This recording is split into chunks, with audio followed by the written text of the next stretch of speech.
America, a couple of times. What about America do you like? What's been your favorite food? Favorite food? I like kava. I've been to kava and a few more. So the quality of food is good.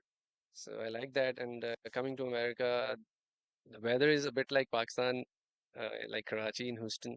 So it's really hot, and I don't like that. The weather in Atlanta is really good. So it's a proper cricket playing weather. So I like it. Okay. We're doing a quick, lastly, a rapid fire round. So are you a mountain person or more of a beach person? Beach, yeah. Okay. Dogs or cats? Dog- Dogs, Dog. yeah. Morning person or a night owl? I am a night owl, but I want to be a morning person. Favorite workout? Favorite workout, strength training and gym. Favorite food in Pakistan? Um, Karele keema. Lastly, a tricky one. What's one rule in cricket if you could add or take away? What's one rule? Uh, I, I was telling somebody last. I would like to, the boundary measurements. I would like them to increase because they've got good bats, they've got good pitches, and so the every rule is for the batsmen. So I want bowlers to have some for them as well. Favoring it for the bowlers. But thank you so much for joining us and all the best for the rest of the tournament. Thank you.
Morning, ladies and gentlemen, boys and girls. Welcome back to the Paramveers Cricket Complex in Rydell, Georgia. 2024 Atlanta Open, presented by Tarek Real Estate. It is playoffs time.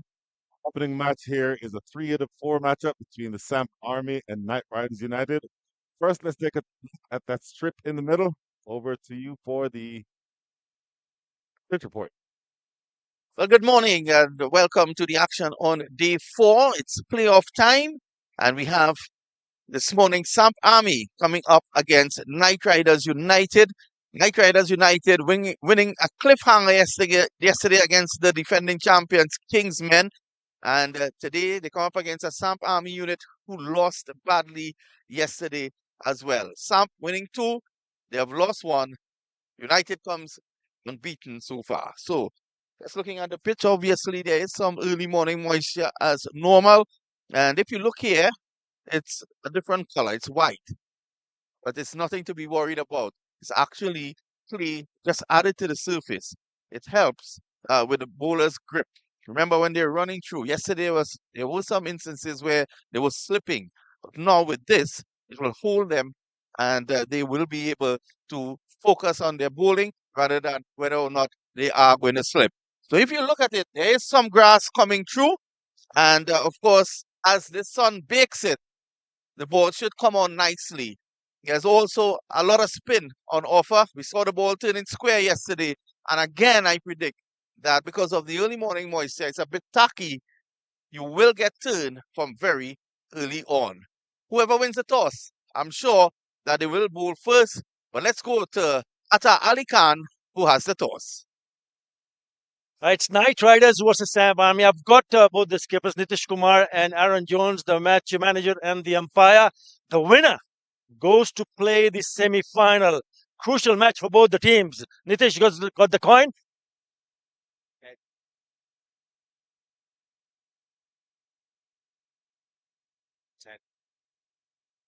It's ahead, Aaron Jones. What have you decided to do? We're gonna bowl first.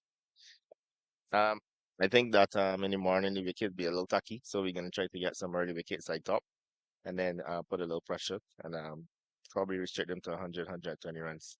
You did the same last match against Atlanta Fire, but the batters let you down. What have you been talking to your batters? I don't think only the batsmen that let us down, to be honest with you. I think that we should have restricted them to probably 115, 120 runs. We dropped some crucial catches, to be honest with you. And then in the back in the last couple of overs, we didn't bowl well either. So I think the momentum Atlanta Fire had just went straight into when they bowl as well. So we'll try to tidy up today for sure. Any changes? No, same team. All the best. Thank you. Nitish, different conditions, a little bit because the dew pitch is a little bit damp. Still, you have to bat well. Yeah, we would have probably bowled first. But on the other hand, the ball gets wet, so it's hard for them to grip it and stuff. So it'll be pretty even, I guess. Really tense match, the last one. Went to the super over, went on to win it, but a great opportunity for you. If you win today, you're in the semifinals. Yeah, we were happy about yesterday. I thought our fielding was below par. That's why the game went so deep. But it's always nice to win. Any changes for you? Yeah, Imi's out with an injury and Hassan's in. All the very best. Thank you. Right, the news from the middle is that Samp Army has won the toss and they will bowl first.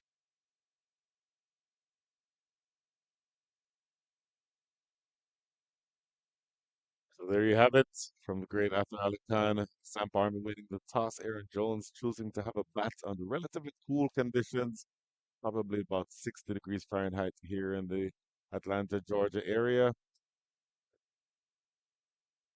Absolutely. Did I just say bat first, sir? My apologies. Samp Army winning the toss and choosing to have a bowl. Aaron Jones, Samp Army taking the field as of right now.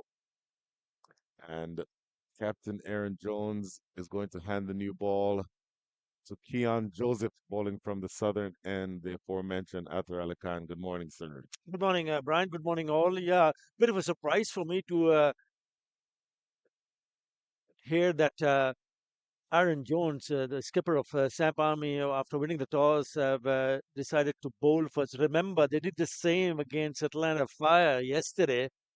And Atlanta Fire was on fire with the bat, 181 for 4, and in reply, Samp Army batting, chasing 181, were bowled out for 59 in 14.4 overs, and that's exactly what I asked him, that because the batters did let them down. He also added another interesting feature in his answer was it was not only our batting, it was also our bowling. We didn't bowl in the right area, so that's one of the reasons why he's decided to bowl first and hoping that the bowlers can do a better job. Yeah, this is a bit new. We have already seen that every day when we've come, especially on the first game.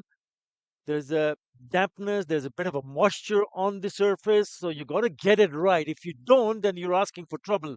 Let's see what it happens because this is a crucial match.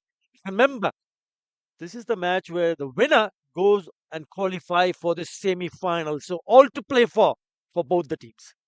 All to play for indeed. That is an excellent summary. Thank you for that, Arthur Ali Khan. Remember the third delivery of yesterday's match. Keon Joseph nicked off the opening batter for the Atlanta Fire, and it was that big partnership from Stephen Taylor and his partner that brought 80 runs to the four, and that set the table for the Atlanta Fire to put up a big total. But early wickets are key, and in this situation, it's more than important. You're asking your strike bowler here to give you a couple up front. Yeah, what a game! What a game for Knight Riders United yesterday. Cliffhanger, huh? Played a played into the end, the super over, and managed to go on and hang on to go and win it. What a match! What a match we witnessed yesterday. Tremendous. And if the match yesterday was very one-sided with the Atlanta Fire winning easily, the one yesterday afternoon brought it right down to the wire, if you will, going to the super over where the Knight Riders United won it. First delivery round the wicket to the left-hander Lahir Malanta. Immediately take off for a single to start things here on a beautiful day in Atlanta. Yeah, as the team walk across, and the first thing they do is go and have a closer look at the surface. And when you go there, you can understand that because of the moisture, you're not sure what to do when you win the toss. So obviously, both teams would be hoping to bowl first, which is fine. But someone has to bat.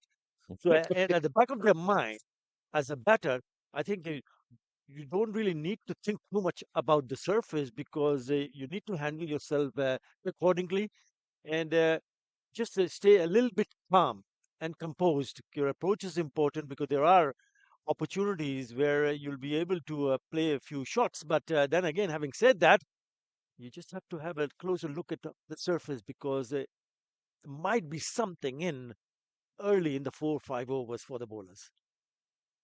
Nitish Kumar working this one up the hip. Should be a couple of runs at least. In fact, it goes all the way for four. That was timed beautifully by Nitish Kumar into the hips and just flicking it away behind square for four. That's exactly what I mentioned.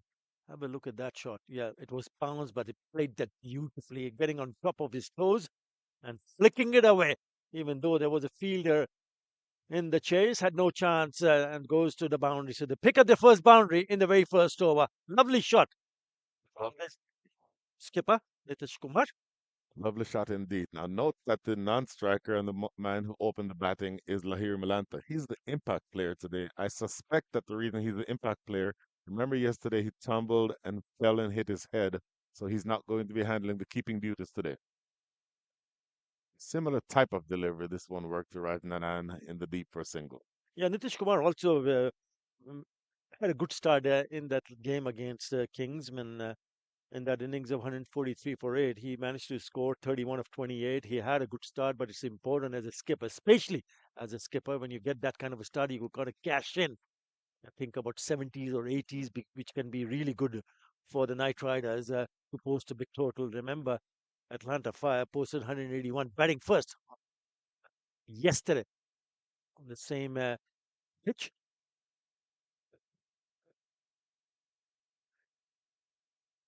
Very wide outside the line of off stump. So the first wide for the day signaled by umpire Owen Brown, working the southern end of the ground today, out of Jamaica and out of Houston. Umpire currently at square leg Brian Kane from New York. And you'll note that I did not say another cricket playing country after Brian Kane's name because he is, as they say, full-blooded American who learned the game and is now officiating at the highest level. So kudos to him.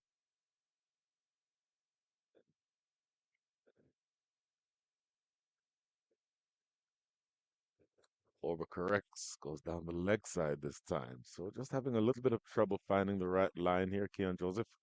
Yeah, there's a hint of movement. This one just came back into the left-hander, and he's coming over the wicket. I just wonder if he's thinking about coming around the wicket. But most of the occasion we see once a left-hander is on a strike, the seamer tends to just cut down the angle and comes round the wicket. He hasn't done that yet. Mhm. Well, the slip fielder, the man at first slip, that suggests that angle over the wicket that he'd be slanting the ball across left-hander. In the air, going down the ground, that may have the legs to get there. Full chase on, and he pulls it just back in front. So good sprint. He'll get just a couple of runs. In fact, they only got one run. Interesting.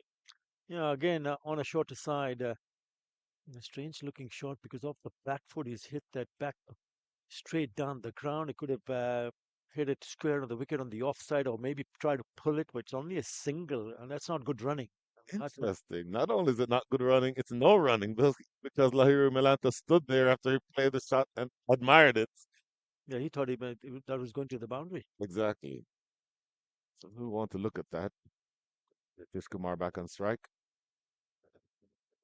Down the line. Oh, leg side and considered as a no ball. You hear the loud call from umpire Owen Brown.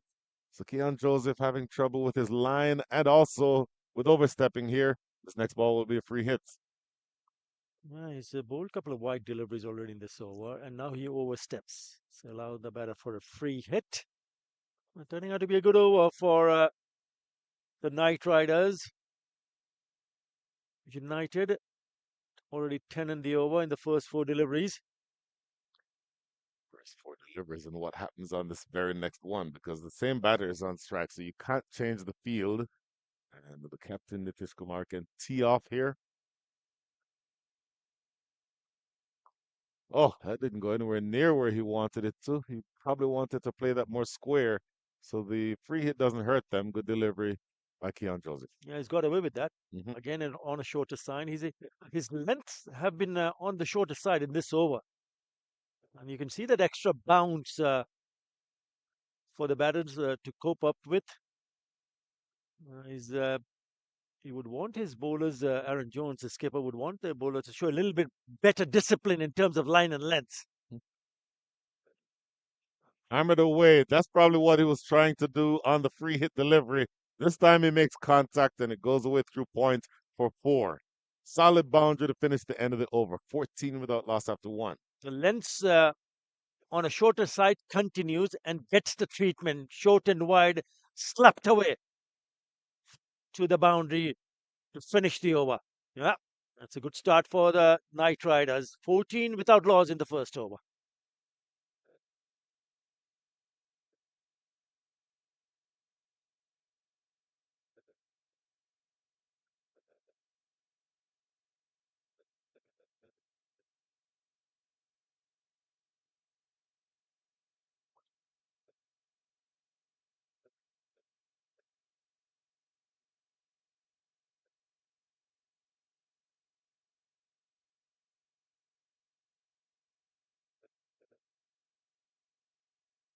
So 14 without loss after 1. An aggressive move here by Captain Aaron Jones going to the spinner. The tall orthodox left arm orthodox spinner Rajnanan to open the bowling at the northern end. Yeah, not a bad move at all. I like this move. I like to see spinners, the kind of purchase they can grab early on a pitch which has got a bit of a moisture. So you need to exploit that, and you need to get that in your favor as a bowler. And it's interesting to see how he bowls to the left-hander, left arm orthodox. The ball coming into the left-hander. It's gone around the wicket to him first off. No run there. Good start. Of course, it's the power play. So 2 men outside. There's a deep mid wicket and there's a long on. So those are the 2 outside, everyone else inside. Nothing too wide here from Rajnanan because there's no protection in the deep on the offside.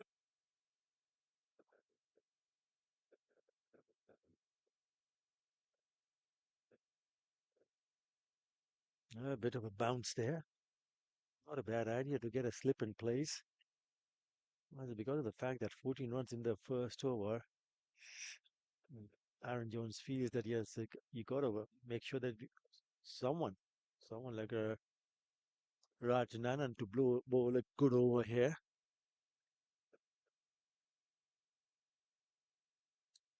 In the air for a while, pass backward point that may just get to the boundary. It's slowing down and just getting there now for four. So again goes wide. Again, no protection out there on the offside. 4 runs. This time it's Lahiru Milantha. Again, it's on the shorter side. And again, it's been put to a square of the wicket on the offside. I think they're not getting the lengths right here. They're just too short from seam and now from spin. Yeah, he mentioned the bounce that he got on the second delivery. Good bounce from the tall left arm spinner, probably 6'1" or so, 6'2". So it has the height to produce that bounce. But if you don't get the ball on the right line and on the right length, then all the bounce in the world would not matter.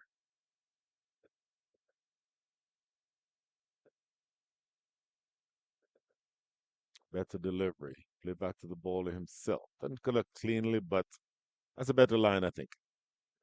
Yeah, if you, as a batter, if you look at the surface and if the bounce is even, then you can see those shots played square of the wicket on both sides. So batters will enjoy batting here.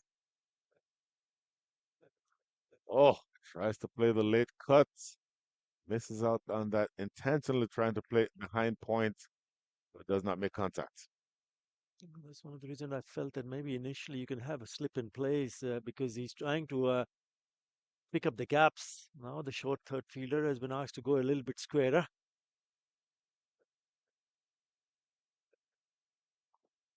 Played into the leg side. 5 runs from the second over from your orthodox spinner, one of which was a four. So you'll take that. Good over in all. 5 runs coming from it, 19 without loss after two.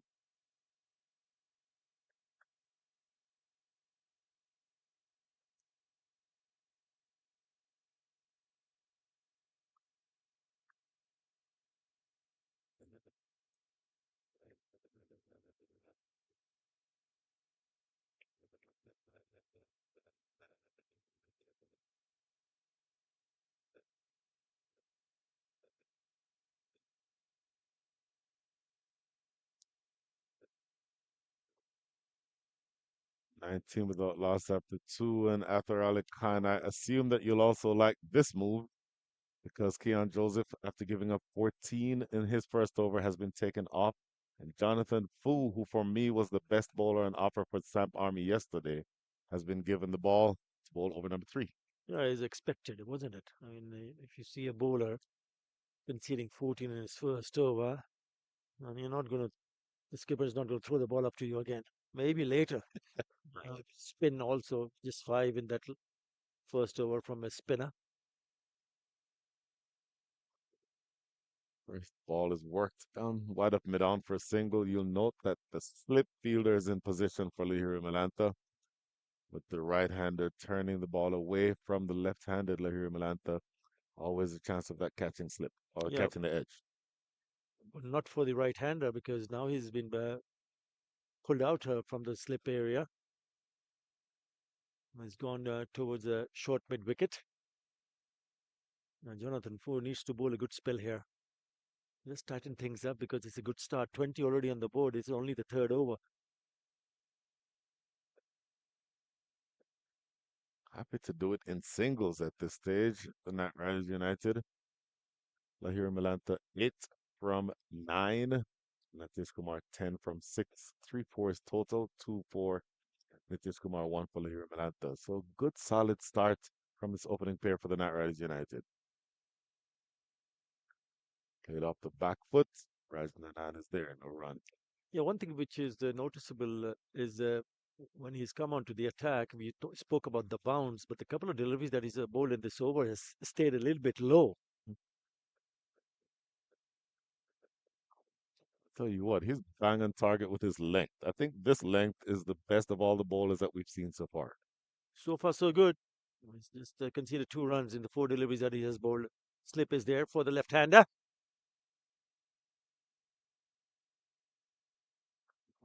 Again, continuing in that really good length, that nagging length.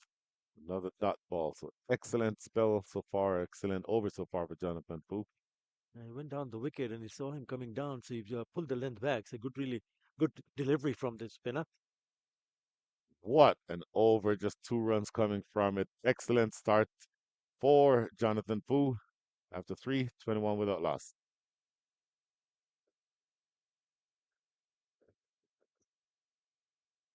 Yeah, again, look at that bounce. Yep, indicating that it kept low. That's what they need to deal with.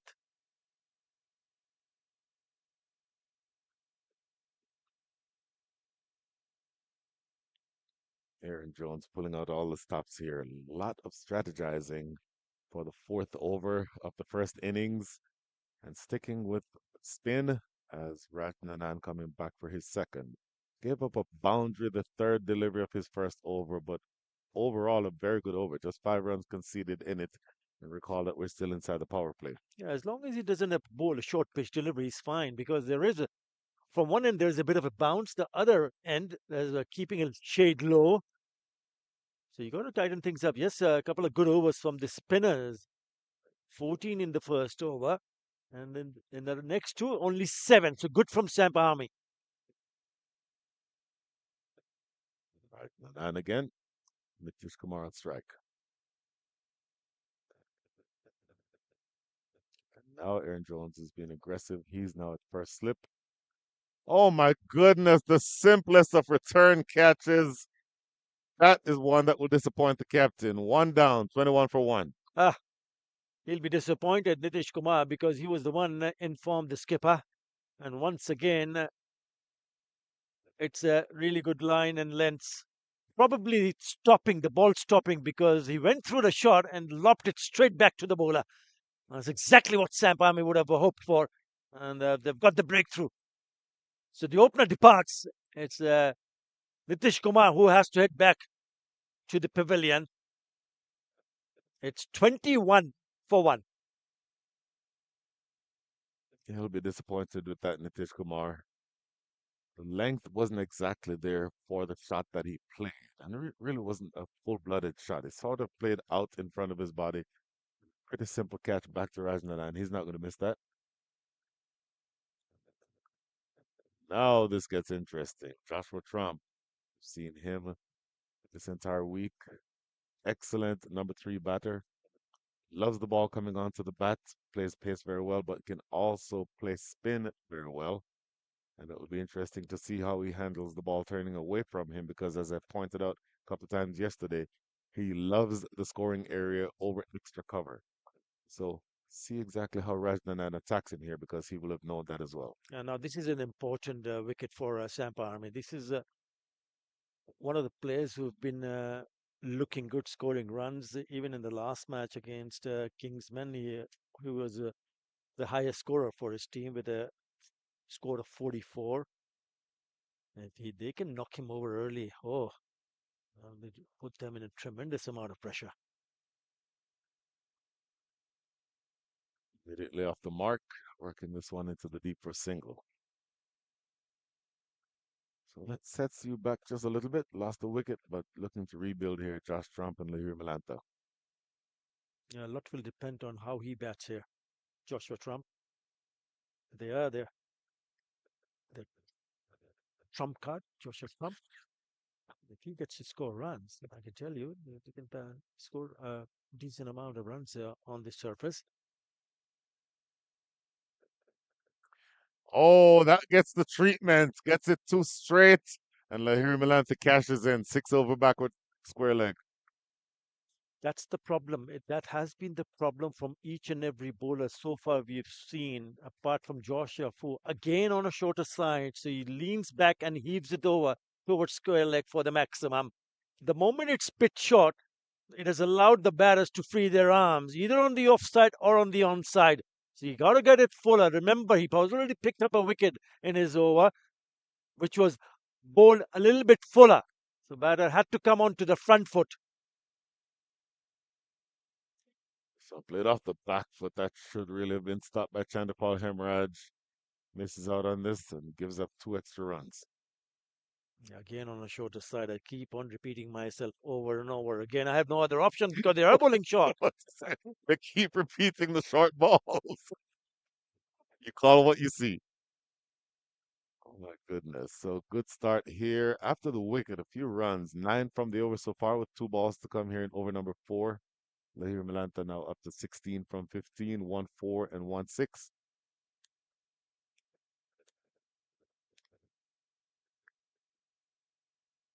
And in the deep part, long on and mid wickets.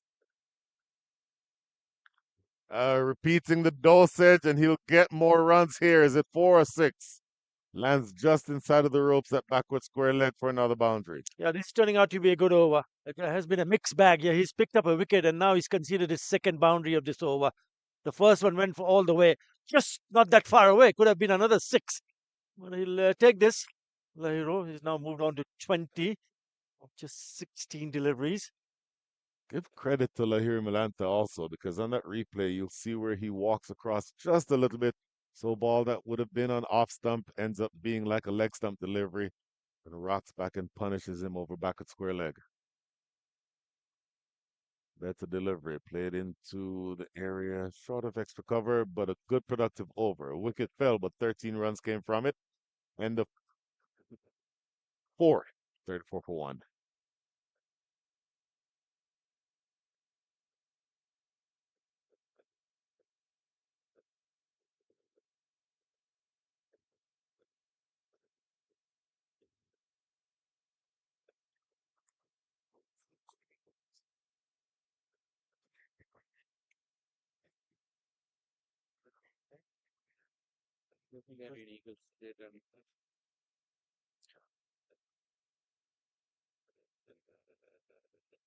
Quick look at your scorecard. Nitish Kumar will be disappointed in that he got a start and wasn't able to cash in. Dismissed.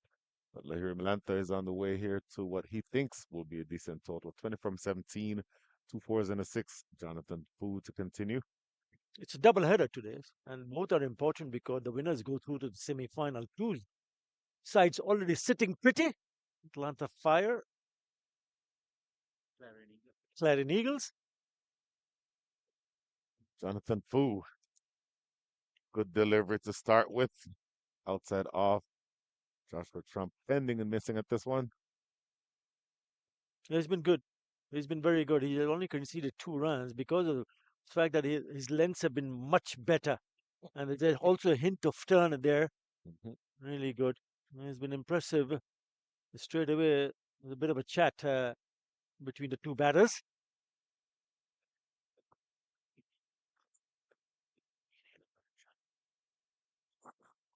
Joshua Trump on the sweep. That's going to run away for 4. Good solid stroke. The first boundary struck off of Jonathan Fu. Yeah, he's such a good batter.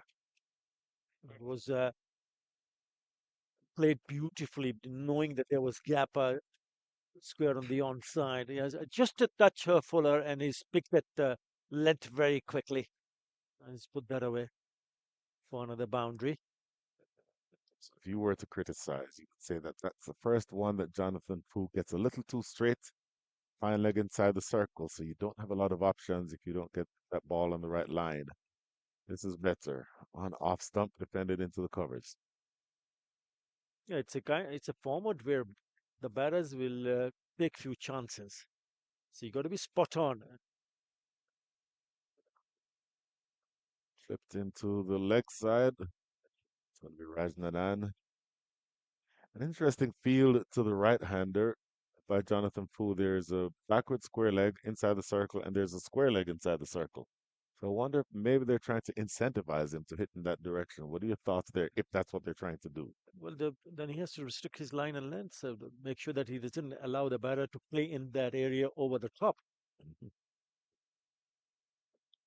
Lahira Milanta off the back foot. What a special shot that is.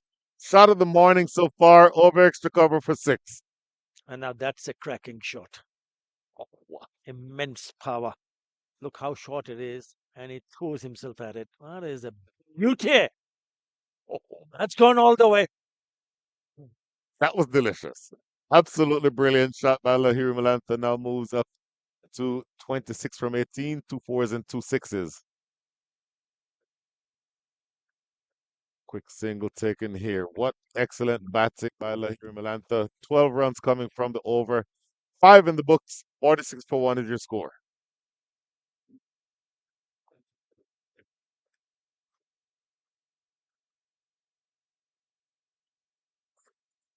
छोटे over में यहाँ लिख देना after power play यहाँ क्या score है मैं जैसे लिखता हूँ ना मैं आप अपनी गोवा सेंसिक्स में आप थोड़ा सी और 10 ओवर में और 10वें ओवर में okay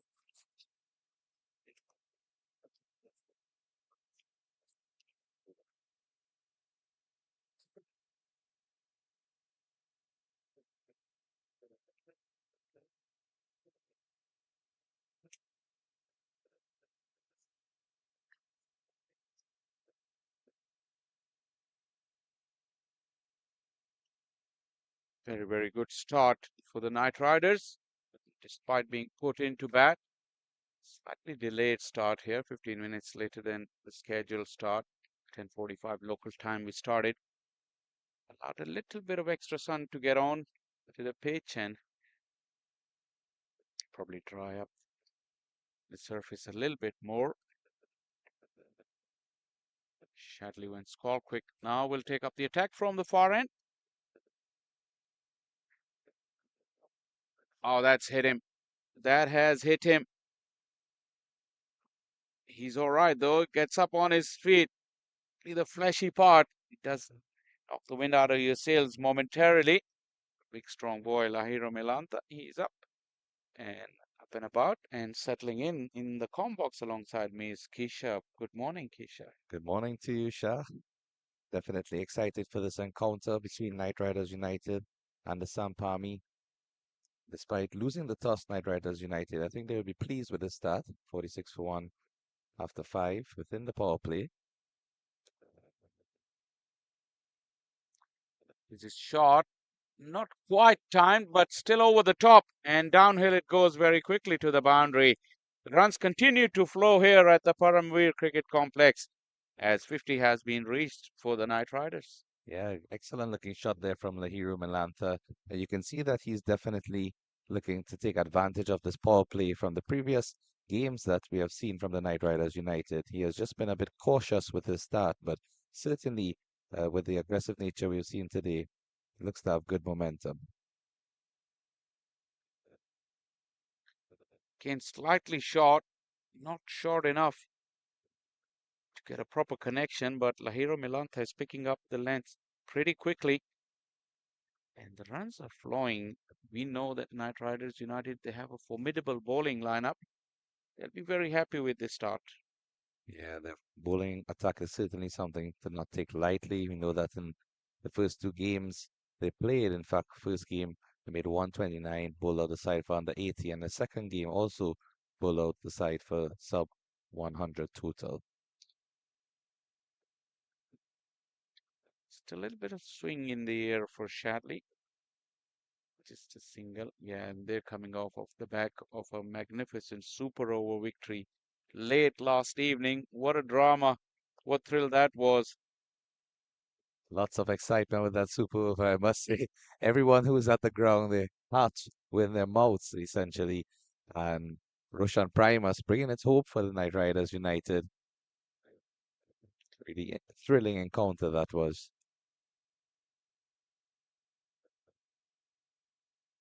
One carried nicely. Excellent delivery from Wentz Call Quick. Nice carry through to the keeper. Good line and length. You can see just a bit of extra bounce. And close to the batsman's edge. Very exasperated look from Malantha.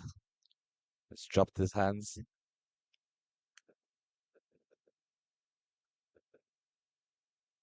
Nicely dabbed for a single to close out the power play. Well and truly belonging to the Knight Riders United. They are now 53 for 1.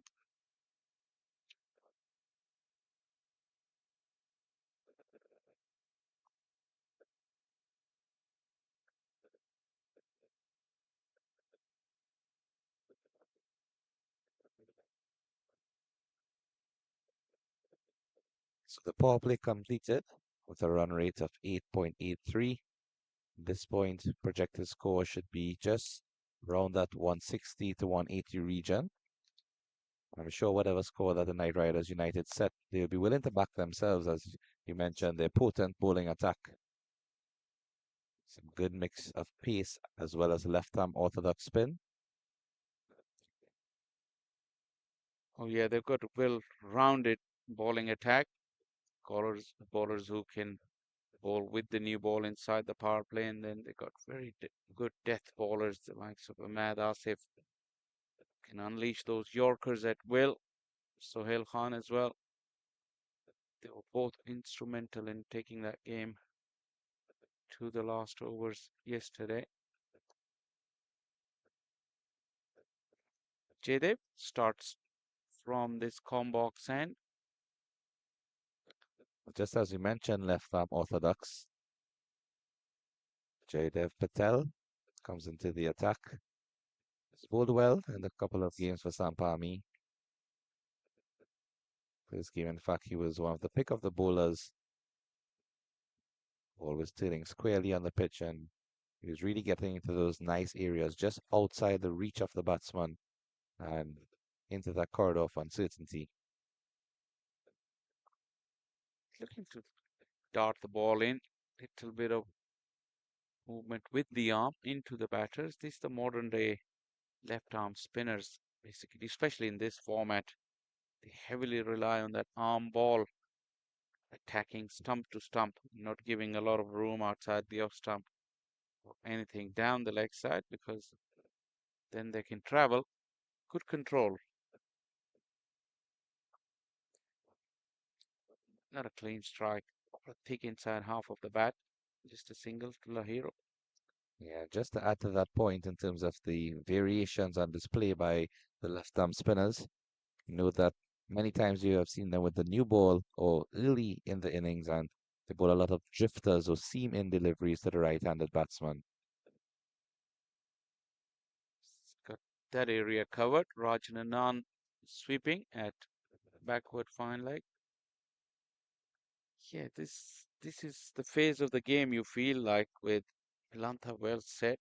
Joshua also got his eye in. He's 9 of 8.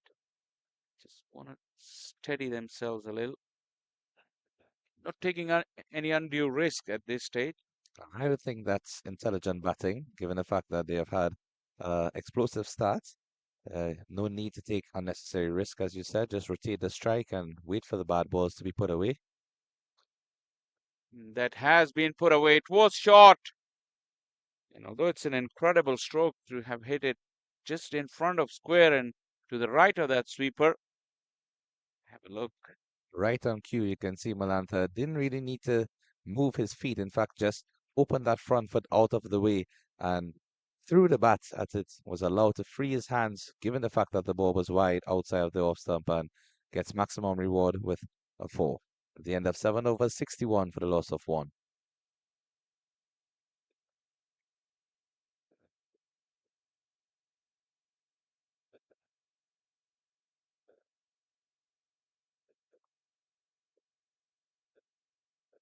Gorgeous settings here at the Paramveer Cricket Complex in Rydal, just an hour away from downtown Atlanta. And this year's Atlanta Open T20 Championship has seen some exhilarating action coming to the business end today. Literally the quarterfinal, because the team that loses will go home and the team that wins will progress to the semifinals. They'll join Atlanta Fire, who are already there, and the Clarion Eagles.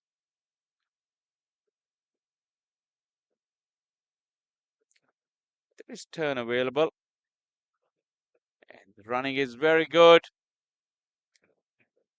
The throw was a loopy throw, not a very strong one. That's good awareness from Joshua Trump and Lahiru Melantha. Very good understanding between the pair of the wickets. From the moment he played that delivery, you can see that he indicated he wanted to come back for 2. He pushed the first single hard, which allowed him to get that opportunity to turn and come back. And Jonathan Fu just switching ends, possibly to see if he can get the batsman to hit to the side of the ground, which is a bit bigger. We note that we are actually playing on the pitch that's furthest to, it'll be the right of your screen. Jonathan Fu generally is a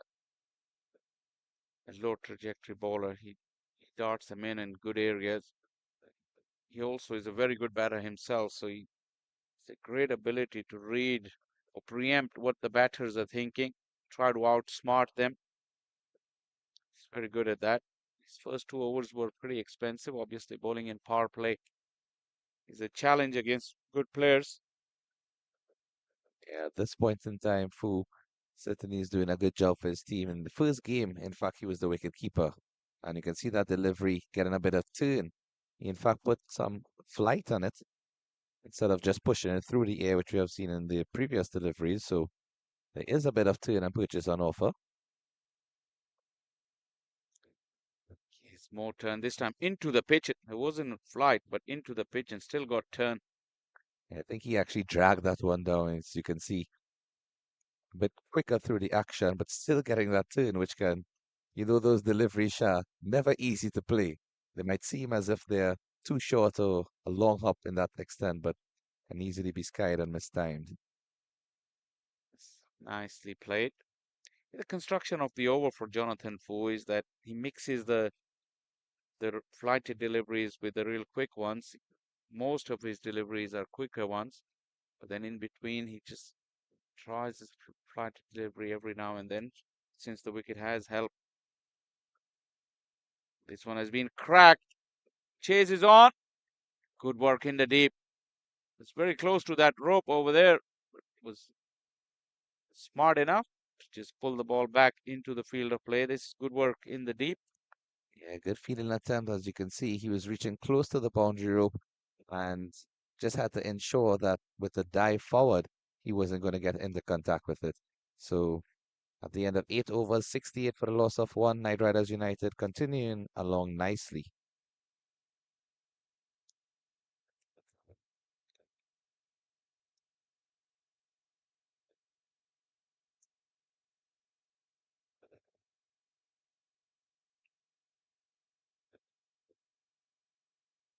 As you take a look at the graphic, first wicket falling with 21 runs on the board.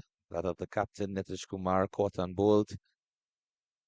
Raj Nanan having that lone wicket at this stage. Off the edge. Didn't carry to the fielder at backward point. Jonathan Fu lurking there. More turn there. Very enticing flighted delivery. Really nice loop on the ball from Patel. And a similar type of delivery, but on this occasion a bit too full. Ball not given an opportunity to turn and played nicely down to long off for a single by Trump. Yeah, this is the steady phase. And like we were mentioning earlier, that they're just picking whatever's on offer, not trying extravagantly hard to create something of their own. Well, as I speak, he did that, but he got lucky. Really charged down the wicket. Probably a premeditated stroke because it wasn't there. Very lucky. That delivery, in fact, just kept a tad bit low compared to the previous ones. Bowled him. This time a quicker delivery. And this time Patel didn't need any help because he hit the bullseye behind his legs. Lahiro Milanta walked too far across and lost his leg stump.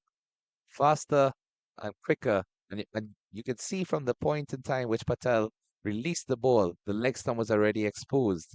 And Melantha, rehearsing that shot where he tried to play a bit of a paddle, scoop to the leg side. Unfortunately, it was too quick and deceived him, and his leg stump was tumbled over. Fall of the second wicket, 69 for 2. Melantha, the set batsman, has to depart, and a very welcome breakthrough for the Samp Army at this stage.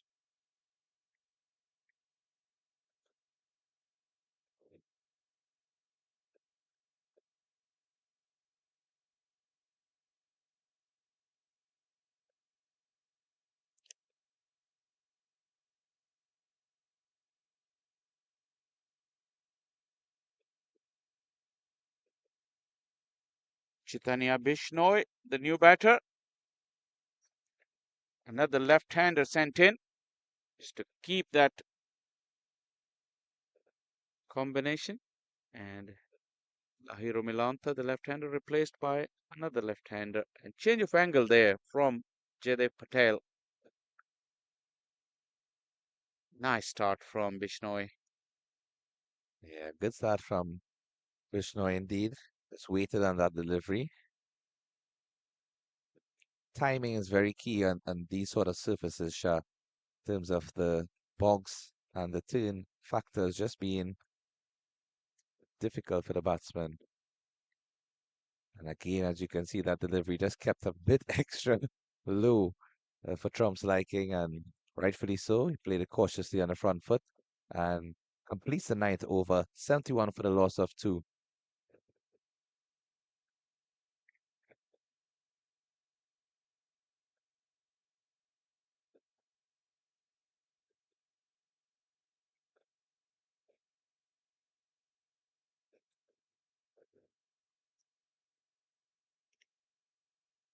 Joseph was very expensive. Raj Ninan got a wicket, but he went for 18. But then Jonathan Fu and Jaidev Patel really put the brakes on the scoring. Fu, especially in the third over of his spell, he will continue and finish off his work with the ball. It's cut away nicely, but straight to the fielder at the point region. Fu completing his spell. Great work indeed. One of his overs went for 12, and the other two very miserly for 2 and 7. Oh, look at that turn. He threw it way outside the off stump, and it came back a long way. Look at that. Wow. Almost chopping it on there, Trump. Good bonks as well. Fu with some height, add an extra factor to that off spin. Quick Yes. delivery, nicely thumped down. Joshua Trump has been there for 17 deliveries. He's batting on 16. Like I said, in this middle phase, they've been rebuilding. They had a great start in the power play. They were 53 after 6 overs. So a bit of a lull, but like I said, they didn't try extravagantly, or well, when they did, it didn't really come off for Lahira Milanta. Joshua Trump really hasn't tried to go. He's just been playing within himself. Up to the halfway stage, it'll be interesting to see how they come up with in the second half. Nicely played, but straight to the fielder. Excellent running from the pair. Played it straight to the fielder, but immediately the call was yes. And at the moment the non-striker took off, there's no doubt that he would have reached in safely. I like the approach of Trump in this innings because we have seen him try to be very aggressive at the start in the previous games. This instance, and again, just looking to rotate the strike, maintain a strike rate of a runner ball, and there's no doubt that he can look to increase his attacking shots coming to the end. See a shot there. Very talented young fast bowler from Samp, Liam Manchan. Shall we see him feature in the attack shortly? Off the QN. Once again, didn't come on at all. Another good over from Jonathan Fu. Quite one. And the Knight Riders at the halfway stage, 74 for 2. Fu completing his spell of 4 overs, 24 without loss for him.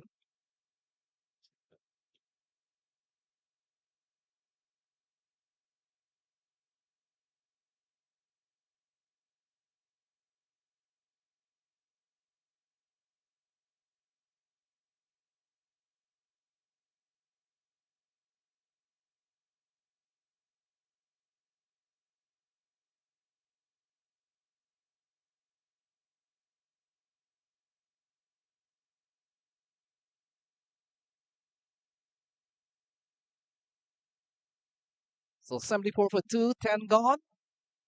Just about the halfway stage. Raj Nanan, the left arm spinner, gets another ball. Down to about 60 balls remaining. Trump has batted well into the offside. Can pass Aaron Jones, who's had a very good CPL. I'm joining the box. Privileged to be a part of the proceedings here. And Tarali Khan, we talked about the experience that you have brought to the box. We're down to the last 10 overs. Yeah, to talk about Joshua Trump's experience because he's been batting well, but it's been on a slowish innings, especially this one, realizing the fact that probably uh, he feels that as he bats along and bats deeper, this surface will get better for batting. We'll have to wait and see because he's picked up 18 of 20 deliveries, so he can't really get out at this stage of the game. Important for Samp Army to ensure that somehow they can manage to tighten things up. Yeah, you're right on that. They've enjoyed one of their better power plays in the 3 matches that they've played so far. Coming into this last 6 of the teams, Qatar Ali Khan, we've seen teams struggling to really put big scores in the 6 over phase. They got 53 today. Looking to go through the onside, doesn't go too well. Big appeal, could be leg by. Yeah, wickets in hand can also play to the team's advantage batting wise, and they'll be hoping this pair, Joshua and Chaitanya, to ensure that they can get in and obviously put the foot on the accelerator at some stage. Yeah, ball tugged into the onside. Fielder comes around. Hemraj, it's very good on the far side. Picks up a couple of runs. Good looking shot from Trump. Yeah, Trump's looking a little bit more comfortable here. Nice looking shot down the ground, and I think he has to play a bigger role here. And his team, Knight Riders, will be hoping that they can do that because it's a good start. 20 of 21 now. Yeah, we've seen a good over here from Raj Nanan. It comes to an end. So 11 gone, 79 for 2.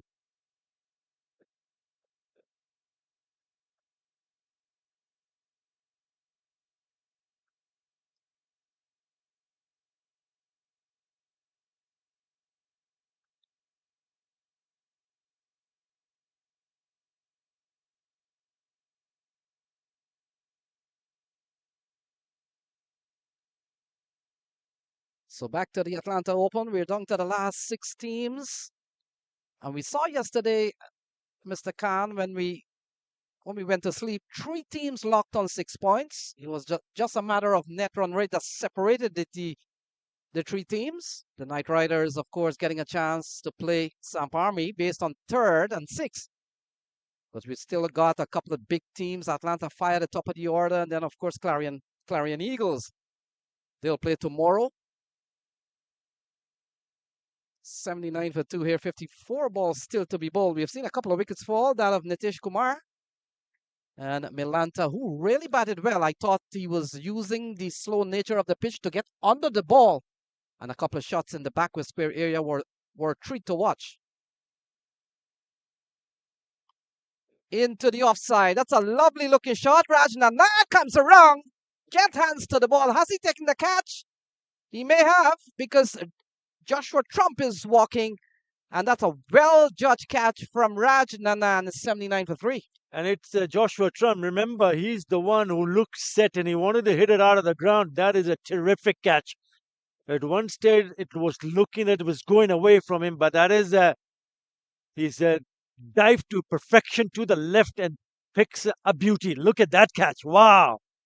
It's a big wicket because that is of Joshua Trump. He has to depart. So wicket number 3 goes. It's 79 for 3.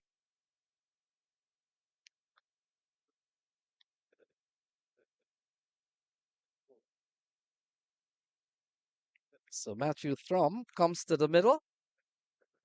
We've seen a couple of wickets now from Jaydev Patel, another left arm spinner in the same mold as Raj Nanan, and there's still Chandrapal Hemraj to come. So flooded with that left arm spin. Absolutely. I mean, what a catch. What a catch. And that can change the complexion of the game. Having someone like Joshua Trump to bat through the innings, but that bat deeper so they could score more. But now 2 new batters in the middle. So it's important for Aaron Jones, the skipper of Samp Army, to put a little bit more pressure.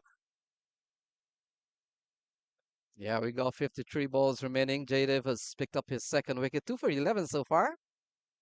We've also seen one from Raj Nanan, who took a brilliant catch to dismiss Joshua Trump. So the boys are fighting back. And we talked about the standing. Samp Army probably just squeezed into that number 6 position.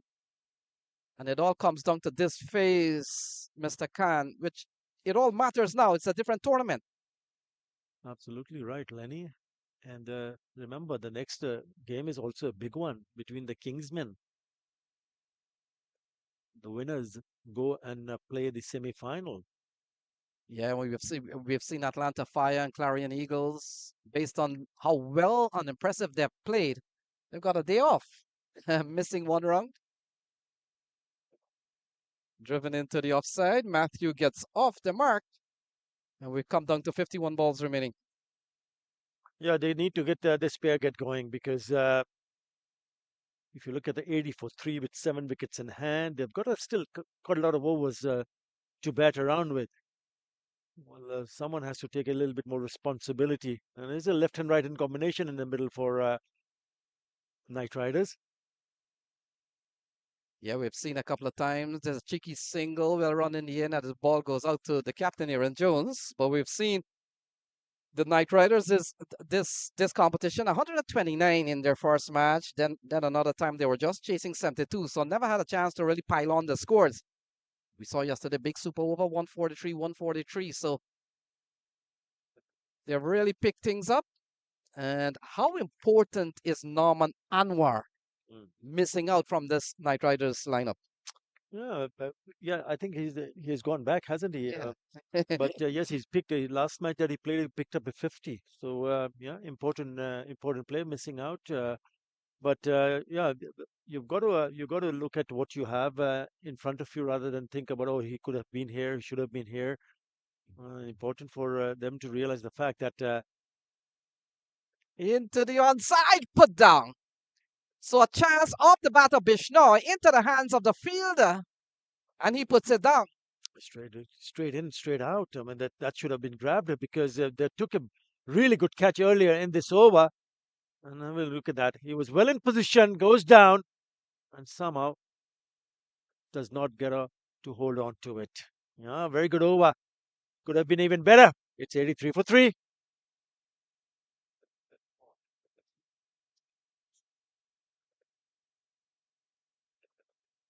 Yeah, should have been 83 for 4. Might have been 82 for 4. So the action continues. Raj Nanan, and we come down to 48 balls. I'm sitting beside test cap number, one day international cap number 13, Mr. Khan. And I was just looking up some records. I see that 19 one day international, and it's ironic that you've played against the U.S. And I'll tell you a little bit back in those days when the United States played at the ICC trophy level. Mm-hmm. And that just goes to show how far the United States were at that one time. We were in the same group, played in the same settings with the likes of Bangladesh, Kenya, Sri Lanka at one point. Yeah, absolutely. I mean, yeah, in those days, ICC Trophy was our target to go and win it and qualify for the World Cup for the one-day international games in the World Cup, and we did manage to do that after a while. 1997, Kuala Lumpur, Malaysia, where we went on to become champions, beating Kenya in the finals. We actually qualified in the game before that when we beat Scotland. But we just wanted to make sure that we come out tops. I still remember our coach, Sir Gordon Greenwich. Yeah. Yeah. Yeah, back in those days, the U.S. had people like Derek Calicharan, Garfield Wildman, Denny was another player who played around that time. Ball turned into the onside. We come down to 45 balls remaining here. We're going just about 7 runs and over. We've seen a good spell from Raj Nanan, 1 for 25 so far. We've seen very good left arm spin from Jaidev Patel and Raj Nanan. Between them, they've really gone tidy.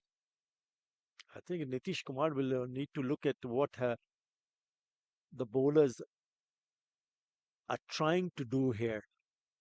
It's the spin which is putting a little bit more pressure. So it's important not just for Nitish Kumar, but also for the rest of the teams to realize the fact that the spinner is playing a bigger part here. So maybe include more spinners in your 11, playing 11. So top edge into the onside, falls safely. And another single here for the Knight Riders United. Having been sent in, still batting to come. Ali Sheikh, Russian Primus, who's been at the back end, really, they'll be looking that he can really strike the ball when it comes down to the last maybe 20, 25 balls. Yeah, 7 wickets in hand, but even if you don't manage to pick up a boundary, you need to look to rotate strike. You need to look to pick up singles of every delivery. Just like that. So the 13th over comes to a close. It's 88 for 3, 42 balls remaining.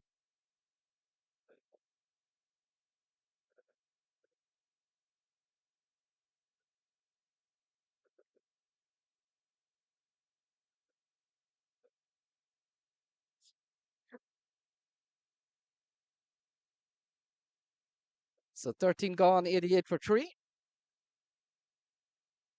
And we've seen very good left arm spin as Jaydev Patel will continue. He will finish up here. He's picked up a couple of wickets already. He could have had one more added to his tally of wickets. Yeah, we've seen also Keon Joseph. We've seen Jonathan Foody off spinner. We've seen an over from Shadley Van Skalkwyk. So the bowling has really been good. It's been solid, and it will probably come down to the remaining 42 balls where they can end here. This is a good move. After a long discussion now, Aaron Jones has decided that, okay, maybe a good idea to bring himself on in the slip squadron. We'll have to wait and see whether he stays in the slip squadron, because I think they need one here, because it just the run rate at the moment is less than 7 runs in an over. Yeah, starts well is Jaydev Patel. He's one of the players who appeared on the minor league stage. Minor league, you may have heard, came to an end last week. He played for one of the East team, the same team that Jesse Singh plays on. Team called Stallions from the New Jersey area. Him and Deep Kumar Patel are from that unit. He's a quality spinner. Oh, into the onside. Fielder settles on the red, takes the catch. Chandrapal Hemraj with all the ease in the world, and the 4th wicket goes down. It's 89 for 4. Yeah, he picks up his 3rd wicket. It was important for the left-hander to play the big shot. He went for it, but not enough legs, straight into the hands. That's a good wicket. Applying the pressure, putting a slip in place and applying the pressure, and it gets rewarded. He departs. It's now Knight Riders 89 for 4. So we come down to 40 balls remaining. Ali Sheikh comes out to the middle. Another young player who's done well. Came back from Bermuda just about a couple of weeks ago. Part of the ICC Americas development program, in which the United States will send teams to Bermuda. So he's just come back from that trip. Ali Sheikh, one of the top all-rounder. He's another lefty. Slow left-arm orthodox, can really hit the ball. And I get the feeling, Mr. Khan, that he comes in here with 40 balls remaining with him and Russian Primus towards the back end. This could be the momentum that Knight Riders will need coming down to this last set of overs. Yeah, you cannot afford to get out, I can tell you that. They'll be eyeing, because Jaydev Patel has bowled beautifully in his last over, and he's picked up already 3 for 16. So he needs to be a little bit watchful here. You don't want to get out, because he needs to get off strike. I think it's important for him to just get off strike and get the non-striker back on strike. You don't want to take any chances against someone like Jaydev Patel, who's bowled beautifully. Yeah, 3 for 16 so far. And they've really bowled well. If they can contain Knight Riders here to just about 140, it's going to be a very good chase here for the Samp Army. Samp Army has also been struggling with the bat. Don't forget the fact that they managed to score only 59 in that last match, chasing 181. Was against Atlanta Fire. Yeah, doesn't time it well is Matthew Trump. Pick up a single, hands a strike over to the left-handed Ali Sheikh, we're down to the last 6. Saw yesterday Atlanta Fire and Clarion Eagles taking the number 1 and 2 spot and down to number 3. The team batting here. And they take on number 6, Samp Army. Still another game to come. The two Kingsmen brand will clash. Mr. Khan, what we saw last year at the Atlanta Open, we saw the Kingsmen X, Kingsmen, they were into the semi-final last year. So getting a chance to see probably a repeat of 2023. 14th over comes to a close. It's 91 for 4. 36 balls remaining. That's a great over. That's a lovely over. Hardly gave anything away and also managed to pick up a wicket. What a spell, Jaydev Patel. 3 for 18 in 4. Yeah, he's bowled well. We've seen very good bowling also from the other left arm spin of Raj and Anand. He picked up 1. And between them, they've accounted for all the wickets so far. It's over to the Knight Riders now to see what they can get from the remaining 6 overs.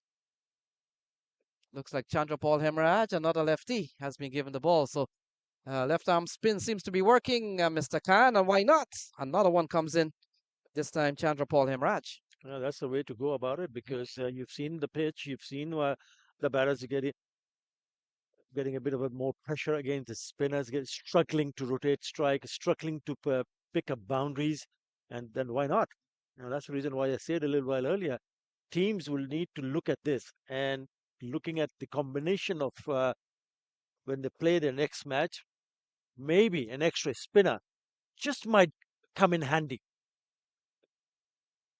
So Hemraj starts, ball struck into the offside.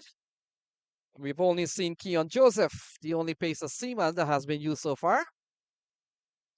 His solitary over went for 13. Other than that, they've thrown the ball to the likes of Jonathan Fu, the off spinner. In fact, Shadley Van Shawsquick bowled 1 over of medium stuff. Yep.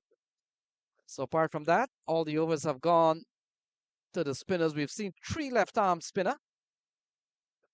Ball cut away into the offside, and we come down to what? 34 balls, Mr. Khan. And it has worked in his favor, Sam. Army, the skipper, Aaron Jones, will be quite pleased to see what has happened. But these last few overs will be crucial, especially for Knight Riders, because they would be looking to pick up boundaries. How do they do that? Yeah, not a good delivery, can't score. And we come down to 33 balls remaining. It could have just gone on to hit the stumps because there was an inside edge and he was out of his crease. There was an opportunity for a stumping also. Didn't pick it up, keeper. Yeah, we saw Sneh Patel during the earlier part. Really misjudged a flighted ball that had Milanta running down. Lucky for him, it was the next ball Milanta got out. It's a ball into the offside. Keon Joseph off the balloon, and they go through for 1. Still a very good over here from Hemraj. The problem is that it's difficult for the batters to look to pick up boundaries when the spin is on. But once you have the left hand, especially when a left arm orthodox is bowling to a left-hander batter, then you're eyeing the onside area. You got to get that elevation and strong hands. Yeah, another single. This over has gone pretty well for the Samp Army in form of Hemraj. He's only given up 4. We've got a final ball coming up. Trump and Ali Sheikh out in the middle. 2 relatively new batter. And you get the feeling if there's one batter out there, Mr. Khan, that probably can take on the spinner, it has to be the left-hander with the ball bowling into their zone. Here we go. Big shot from Matthew Trump. And that's gone a long way. That's gone for 6. Now, what about the right-hander? Brings up the 100 with that massive 6 down the ground. What a lovely shot. Dancing shoes he's got on. Goes down the track and slams it over the top. Dead straight. 6 to finish the over. 101 for 4.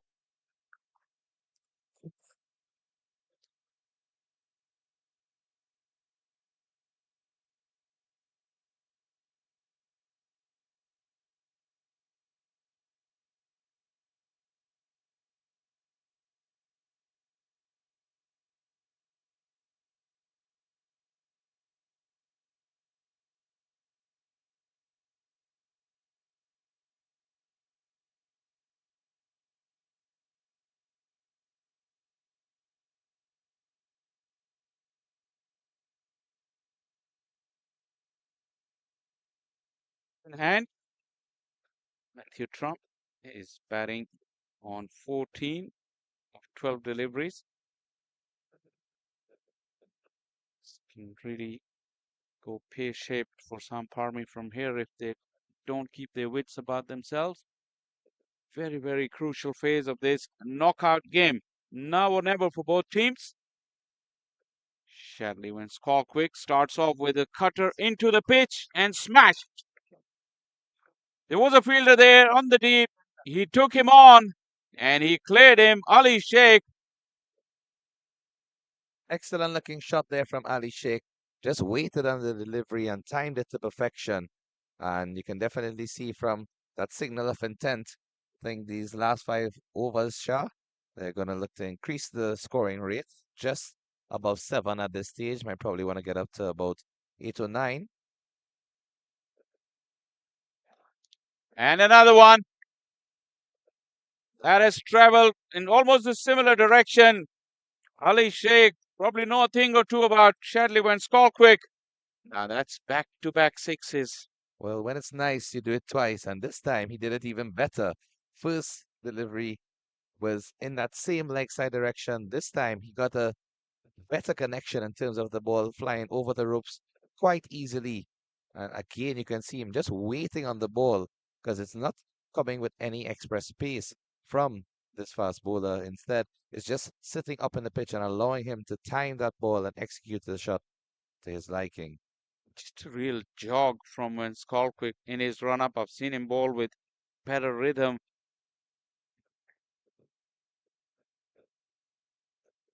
Hides the ball outside the off stump and given wide. Just a little bit of an argument with the umpire, Brian Kane. All in good spirit, just trying to find out if the batter had moved across and he had that extra bit of margin, which Brian Kane suggested no, he did not. Well, that's one of the usual strategies you see in modern T20 formats where the bowlers try to go very close to that wide line outside of the off stump of the batsman. So on that occasion, a bit too far, signaled rightfully by the umpire. This one is squeezed out. Just using his Single. feet, shuffling Yeah. across and just played it nicely into the offside. So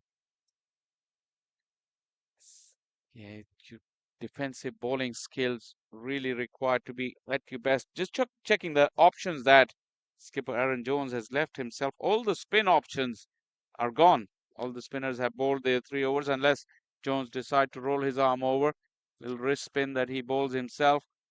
Not very often, it must be said.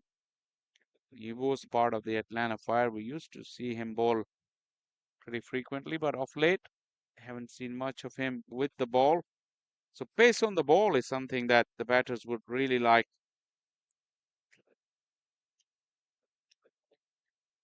And the ball, Hemraj still rolled his arm over for 1 over.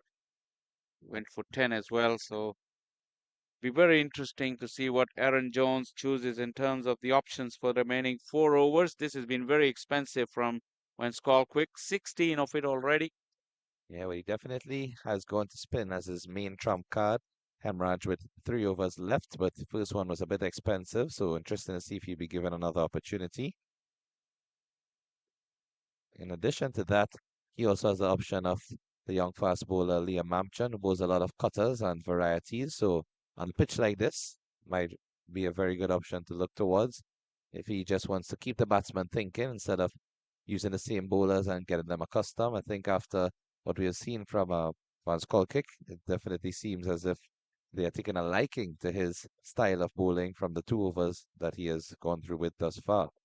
Yeah, you can bowl those variations, but if you don't bowl them in the right area, you will travel like when Skolkik will tell you the way he went for the 2 sixes to start out the over. This one's thumped straight back. Just a hand from when Skolkik, another single, but still will signal a very, very good over for the Knight Riders. 16 gone, 119 for 4. Knight Riders definitely up in the tempo. 4 overs remaining in the innings. Score presently 119 for 4. I'm sure they'd look to be setting a target of around that 160 to 180 mark. Again, as we mentioned before, a very potent bowling lineup, the Knight Riders United. So whatever score they set for Samp Army to chase, they would back themselves to defend it. However, take nothing away from the batting prowess of the Samp Army members as well. So both teams are very evenly balanced, and it seems as if it's going to be key on Joseph to continue the attack.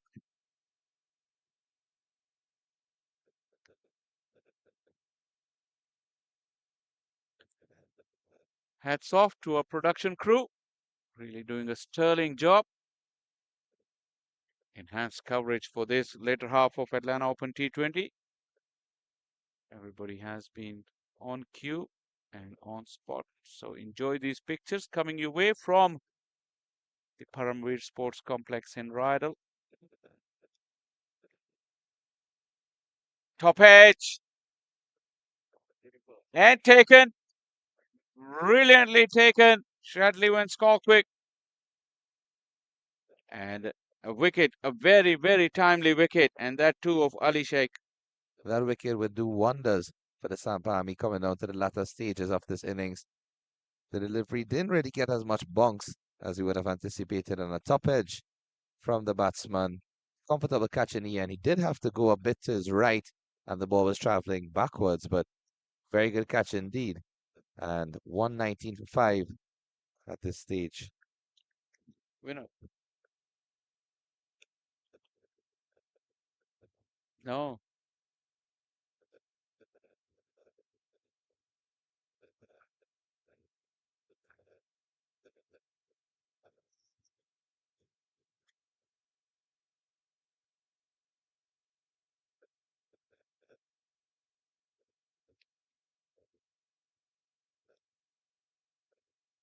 Hero with the ball and the bat from last night. Roshan Primus has made his way to the middle after getting hit for 2 consecutive boundaries with only 2 needed of 2 deliveries. He pulled the game back 2 super over last night, and when it came to batting, he was the one who struck the winning hit. Primus is certainly one of the main members of this Knight Riders United team. Very much dependent on him with bat and ball as well as in the field. He took some comfortable catches with those big bucket hands and affectionately known as prime time from Barbados. It could be prime time here if he gets going. He found the middle of the bat on the first delivery, although it was a very, very good delivery. Still squeezed it out very nicely. Right on cue. I mean, you can just hear the sound of the ball leaving the bat, hitting the middle. Very confident stroke first up. And I'm really excited to see what Primus can do in these last few overs. Certainly doesn't need long to get himself set into the crease. All these middle order finishers, they come out ready these days. Extra bounce, extra kick chance there, but Primus got in between the stumps and Joseph. Didn't allow him a free sight of the stumps. Almost a test match like delivery from Joseph, forcing the batsman to defend. And Trump paying due respect. I think the ball, in fact, just rushed onto him. It was a bit slower. Maybe he have attempted a pull shot in that case, but sensible batting on that occasion. Knows that he has to stay to the end for his team with Primus. Up and over shots of catch it, but it will be away from the fielder.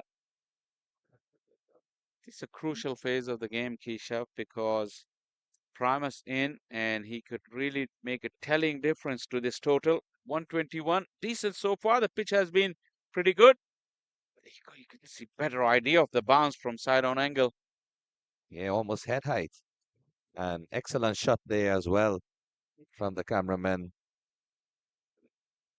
Really great coverage live from the Paramveer Sports Complex.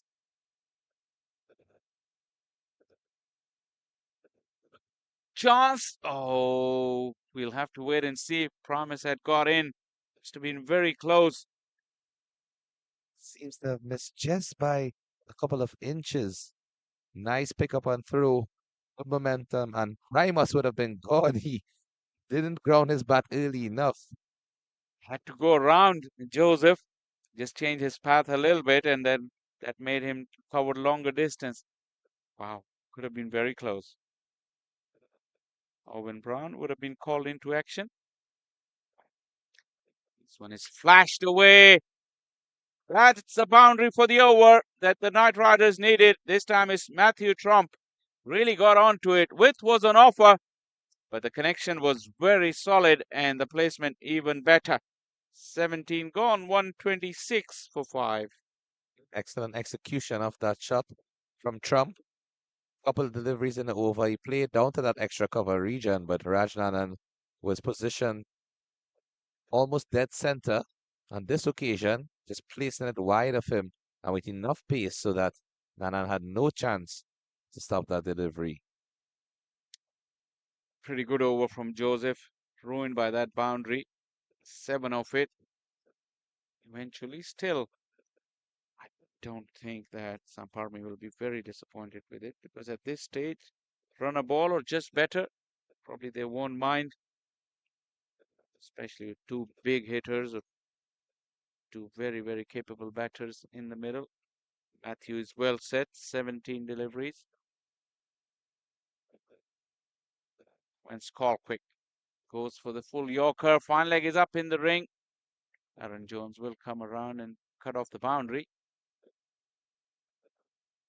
Yeah, just flicked down the leg side. There is protection. Jones coming from that backward square region. Fine leg is within the ring.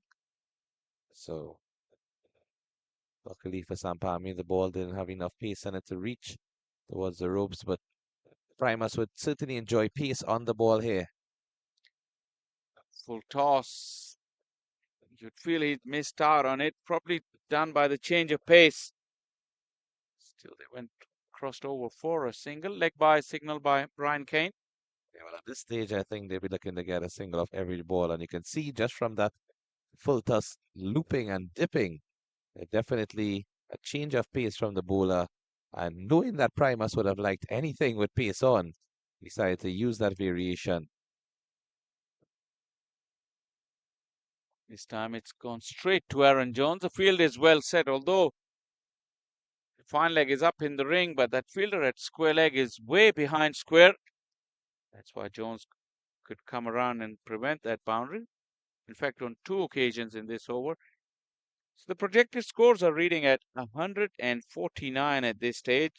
Could be very competitive, but the wicket as it is, it's probably played the best of all days so far in the first innings, and with the sun, it may get even better. Although I have to say, Keshav, I know you got cold yesterday. It's pretty nippy this morning. Even the sun, it doesn't feel very hot when you're out in the sun. Well, despite the brilliant sunshine that we are seeing here live from the Paramount Sports Complex, there is certainly a lot of wind around. You know that it's a very picturesque venue. Lots of flora and fauna, lovely trees and mountains, beautiful scenic. Oh, he's gone straight up. A slight misjudgment. You'd feel that the fielder was on his heels. He picked it up late in the blue skies and bright sunshine, and always was a step behind, and in the end, he shelled it. Yeah, just a bit of mistiming from the fielder. Ball did go a long way up in the air, and by the time he reached it, was dipping very low. Wasn't able to catch the ball. It's been pulled into the gap. This time it's a good bit of fielding in the deep. Rajnanan is very, very good fielder. Very quick across the turf. Prevents the boundary. But yeah, he's the man who's disappointed with the drop.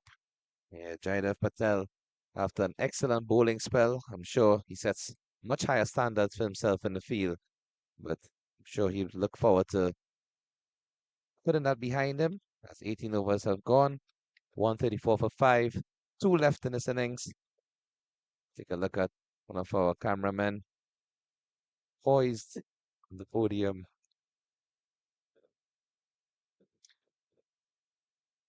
measure of the breeze that we were talking about. He's up there, right up there, but he's got a big top on. The hoodie keeping him warm, probably up there. The wind is a little bit more chilly. 2 to go. Trump has gone big. Is it big enough? Yes, it is. What a connection. Matthew Trump, who spent some time in the middle, really cashing in now. That ball traveled from field 1 over to field 2, just to give you an indication of the magnitude of that 6. And Trump certainly, after facing 20 deliveries already, his eyes would be set in. Joseph a bit too full on that occasion, and allowing Trump to play that stroke with quite some ease.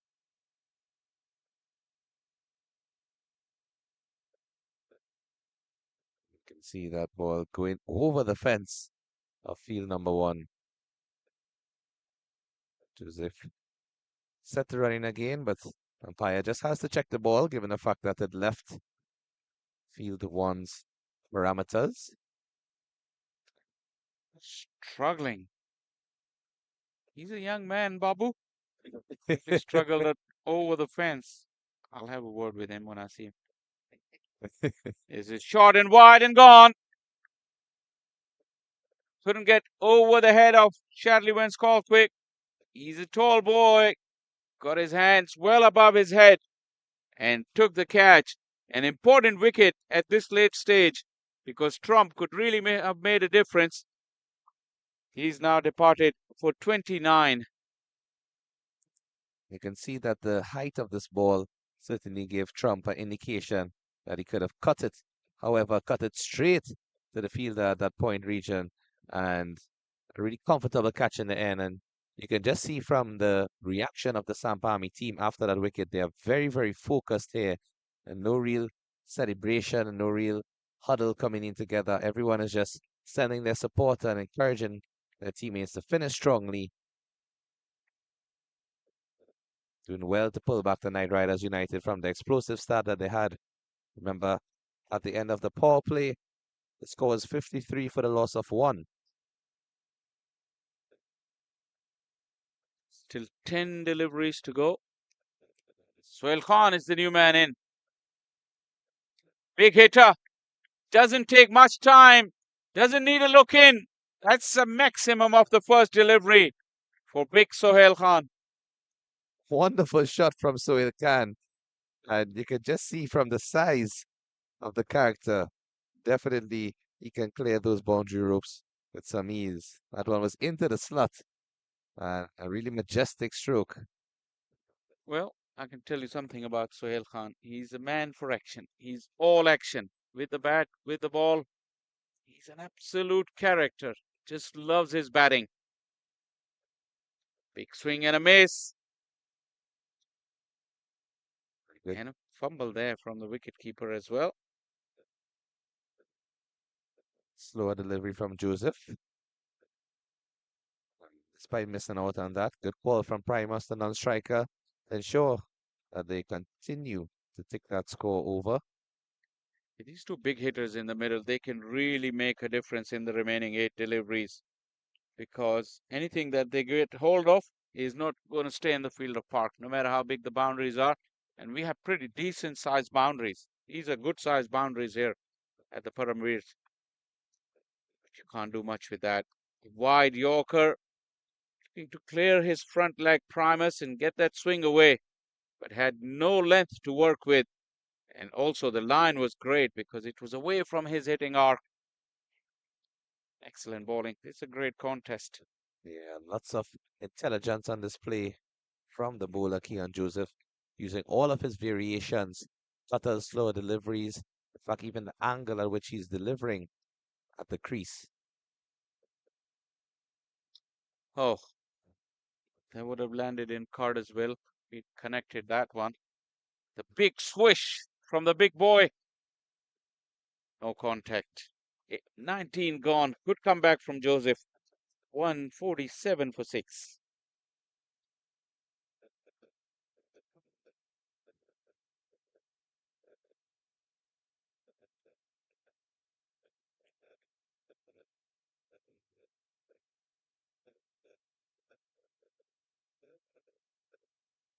It looks like it's going to be one call kick to bowl the last over. 3 overs, none for 31 on this stage. A bit expensive, given that the run rate is just below 8, and he's going at an economy of 10 runs per over. Sure, he'd want to improve on that in this final over. The Knight Riders United, on the other hand, they would want to exploit any of the opportunities that he gives them. Well, fine leg is up, square leg is up as well. Be very careful with his lines. Sohail Khan try to get funky. Like I told you before, Keshav takes his batting seriously and thinks he can do anything with the bat. You did say he's a very exciting character and a man for all occasions. And just looking at that shot from a fast bowler who typically he would not expect to play those newly innovative T20 shots. It just shows you the confidence that Khan has in his abilities. Oh, he has plenty of confidence. But excellent bowling from Van Skalkwyk. This time it's a slow delivery. Down on his knees is Sohail Khan. What is he thinking? He doesn't normally think a lot. He just instinctively plays. This was the first delivery. You see how confused he was with his footwork, but he still wasn't shy to try. Primus will be frustrated down at the non-striker end because it's the third delivery of the over. He also wants to be on strike and have some piece of the action. As you mentioned that, I think after 2 dot deliveries, Khan might be encouraged to just look to at least get a single, if not a maximum. Get Primus on strike. Yeah, he just does that, and that's probably the good result for Knight Riders because Primus is also in good hitting form. But when Skalkwyk is a very experienced bowler, and he's got great defensive bowling skills. He's not looking to bowl quick at this stage. With a slightly older ball, he's looking for those fuller lengths, but with change of pace. The dipping slow delivery is not allowing the batters any length. But he has got to be spot on every single occasion because if he misses his length, he will be traveling. Primus got underneath it, just off the outside half of the bat. Will come back for the second. Keeper unfortunately didn't collect the ball cleanly enough. Tried to do a quick collect and return to the stumps, but this will give you a good idea. He's trying to flap the ball back onto the stumps. yeah, just one of those instinct and reflex movements. At least it didn't lead to overthrow, which is a positive he can take from that. 150 in the meantime has been brought up. Another brilliant Yorker. Sohail Khan wants a run. Shadley is not really keen on running him out. This was superb delivery. Angling in, not giving him the room, but look at the length. Right in the block hole. Really couldn't do anything about that delivery, Primus. He was just setting his stance. And you can see, backing away, setting himself for that powerful shot, but that ball was on our wrong Yorker length, pitching right at the crease. And Primus, no real movements or any opportunities to play that shot.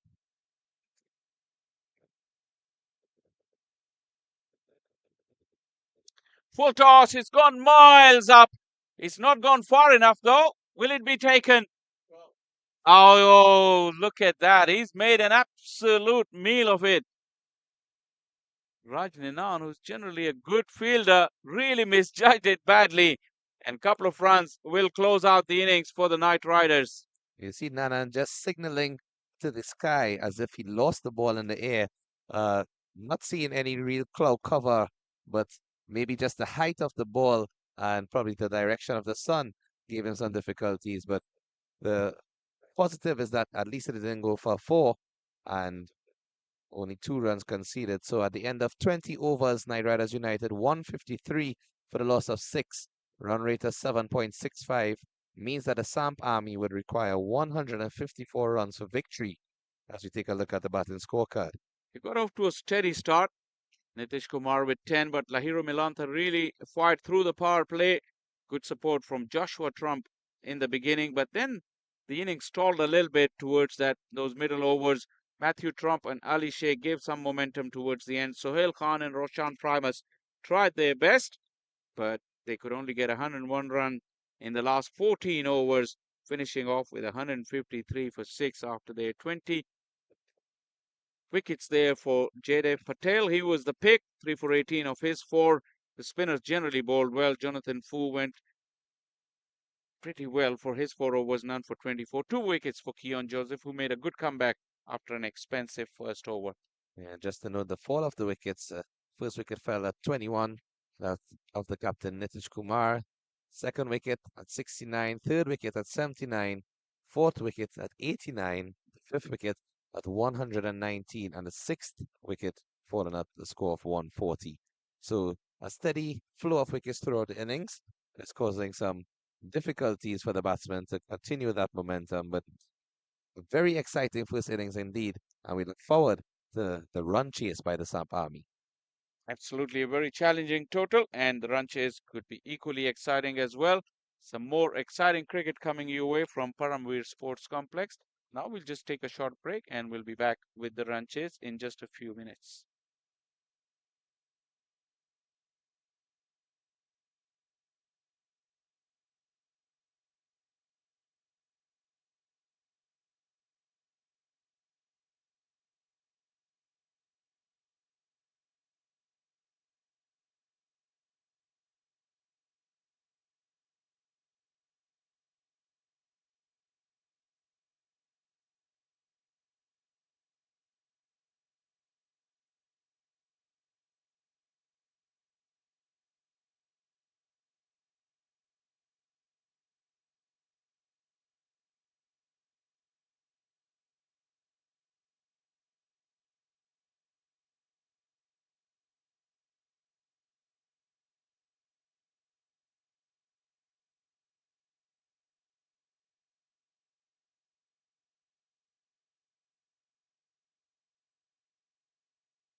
We're here at the mid-innings. It's Samp Army versus Knight Riders, and I have with me Jadav Patel. Jadav, कैसा लग रहा है? आपने 3 wickets भी लिए हैं. I think maybe, आप चाहते हैं कि थोड़ा ज्यादा रिस्ट्रिक्ट कर ले, लेकिन 153 बना है. ऑब्वियसली प्लेऑफ में ऐसा परफॉर्म करना एनी प्लेयर के लिए अच्छा ही लगता है और बेसिकली पिच थोड़ा हेल्पफुल था बट या वी कैन रिस्ट्रिक्ट थोड़ा कम में कर सकते थे हम.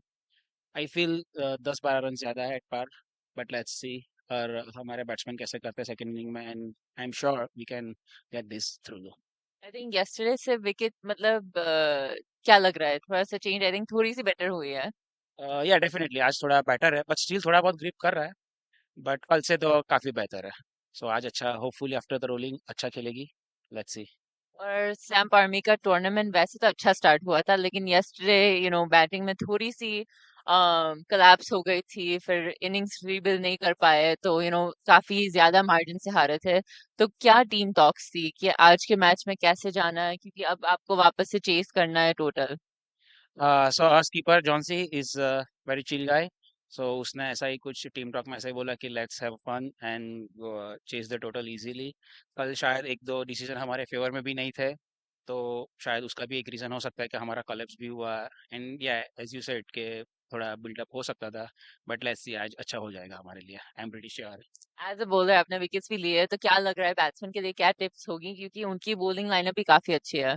पार्टनरशिप करना पड़ेगा डेफिनेटली बिकॉज इतना इजी भी नहीं है तुरंत जाके रन मारने के लिए. सो बैट्समैन को देखना पड़ेगा कि एक छोटा मोटा पार्टनरशिप बिल्ड करे एंड फिर कोई भी एक एंकर करके इनिंग को लेके जाए. Well done with the wickets. Hopefully the team is able to chase it on. All the best. Thank you so much.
So we're back with the chase. 154 needed from 120 balls. Things are on the way here. We've seen Chandrapal Hemraj, as expected, gone to the middle. And we'll pick up the other man 22 yards away. I'm joined again alongside Atar Ali Khan, 154. Could be a good score. Leonard, it could be a good score, but it depends on now how they start. Leonard Achaibar, good to be with you here. Yeah, I think 150 can. It's a decent score, but I also have a feeling that the surface, the pitch in the second half gets better for batting. That's one of the reasons why we've seen number of captains winning the toss and deciding to bowl first. But yeah, 52 runs in the last five, ensuring that they get across 150. So always a bit of a scoreboard pressure. It'll all depend how well they bowl in the first 6 overs. I think you talk about power play, you talk about scoring, but also the fact that the bowlers have a big challenge here because they don't want to really give a bit too many runs and also try to pick up wickets. We'll see how it goes. Samp Army will need to be really at their best. The last time they batted here, 59 bowled out. So here we go. Asif starts. Ball on target. Hemraj into the offside, can score, and things are on the way here. Very important game. We come out to the knockout phase, and 6 teams left in this battle. Later on, we'll see the Kingsmen brand. Kingsmen X will take on Kingsmen, and then, of course, tomorrow is the big semi-final. So much cricket. We come down to the business end. And you're watching Samp Army. They need 154 from 119 balls. Who made Asif? He's really bowled well in this series, and you get the feeling that while Samp depended so much on spin into the offside, and things are on the way here for Hemraj, running well. And Mr. Khan, we talked about how spin played an important part when Samp bowled. You get the feeling Knight Riders could depend on the like of Umair Asif, Sohail Khan, and the others with a lot more seam options. Yeah, the kind of experience they have. I mean, obviously Sohail Khan, former Pakistani international. Yes, I think with the kind of experience they have in the seam bowling attack, they'll probably be better off to depend on them because it all depends how many spinners you have in your team. I mean, what are the options that Knight Riders have? I'm sure they have a few spinners, but yes, they would want their seamers to bowl well, start well here. So Jones comes out to open. And I think this is a very good move to put Jones back at the top of the order. And they've gone with Hemraj and Jones at the top. I think it's a lot will depend on Chandrapal Hemraj because he's the one who got his match 76 one of the matches. But remember, in the last couple of matches, they haven't scored too many. Against St. Louis, they bowled them out for 86, and then they lost 5 wickets to chase that 86 runs, 87 for 5 in 12.2 overs. Yes, they did manage to finish it out quickly, but in the they did lose those 5 wickets. Yeah, defended. This is very good bowling from Umair Asif. He's made a good start. Just a couple of runs and 4 ball. Good start. Yeah, Umair Asif was impressive in the last match and nice easy run up, get close to the stumps to make sure that he cuts that angle, doesn't give too many width to the batter. So he started well. In the first 4 deliveries, he just conceded 2 singles. Yeah, we've seen very good pace bowling in this competition. And the ones that have really stood out to me, Mr. Khan, is the like of Isan Adil, Ziaul Haki on Joseph. Umair Asif is one of them. Cut away into the offside. Can't find the boundary and still a very good over here from Asif. There was an opportunity for the batter, Chandrapal, to put that away because it's the width. And once you do get any sort of width on either side of the wicket, you expect the batter to put it away. Cut that straight to the fielder at third. So again, just a single. Yeah, very good start. They need 151. Just asking about 8 runs and over. And we talked about the availability of so many players coming into this tournament, and I'll tell you why. As Asif runs into ball to Jones, could contest, all tangled up, can score. The first over comes to a close. It's a tidy one from Umaid Asif, only conceding 3. And after the first over, 3 for no loss. Just when you look at the Atlanta Open, Mr. Khan, we've seen a lot of influx of so many players coming into this tournament, and that is because minor league has just completed, CPL is just done, Rakim is here, Roshan Primus, he's been part of the CPL squad, Aaron Jones being part of the CPL squad. The United States have come back on a Namibia expedition and then getting ready for Nepal. So everybody in the Atlanta Open. Umaid Asif, even in that last match, the tied match they played and went to the super over, bowled 4 overs, picked up 2 for 16. Very impressive indeed. Imran Khan did not pick up a wicket. Sohail Khan also among the wickets, 2 for 23 in 4 overs. And they've got some good options in terms of seam bowling. Yes, speaking of Sohail Khan, he's been given the ball. He runs in from the far end. Seen a good start. Whacked into the onside, and that's 4 runs off the bat of Hemraj. It's again the length. We spoke about it when they were bowling earlier on, Samp Army. Not the right length. The moment it's pitched short, the batter's eye lit up, and it's easy to put that away. It's a nice looking shot of the back foot on his back leg and whips it away for the boundary. Yeah, we've seen these tracks here in Atlanta. Certainly not one of the quickest, and batters will relish the opportunity to come off the back foot, knowing that they could predict some of these bunks. And that's a lovely strike from Hemraj. Got a big knock during the course of the earlier game. Got what, 76 in one of the games? Again, similar shot. A repeat of what has happened to the first ball and consecutive 4 off the bat of Chandrapal Hemraj. Yeah, 76 unbeaten against Carolina Smashers in just 38 deliveries. So he's the one that Knight Riders were looking to knock over. But a couple of poor deliveries to start with from Sohail Khan. Gets the treatment. Similar results, similar shots. So back-to-back boundaries. And the innings get going. Yeah, a couple of lovely shots. Similar balls from Sohail Khan. Certainly not a good start from him. Has betrayed the effort that Umaid Asif has made. Just conceded 3 off his first over. Seen a good knock. Through the offside, up and over, and make that 3 fours in a row. And things have started pretty well here for the Samp Army.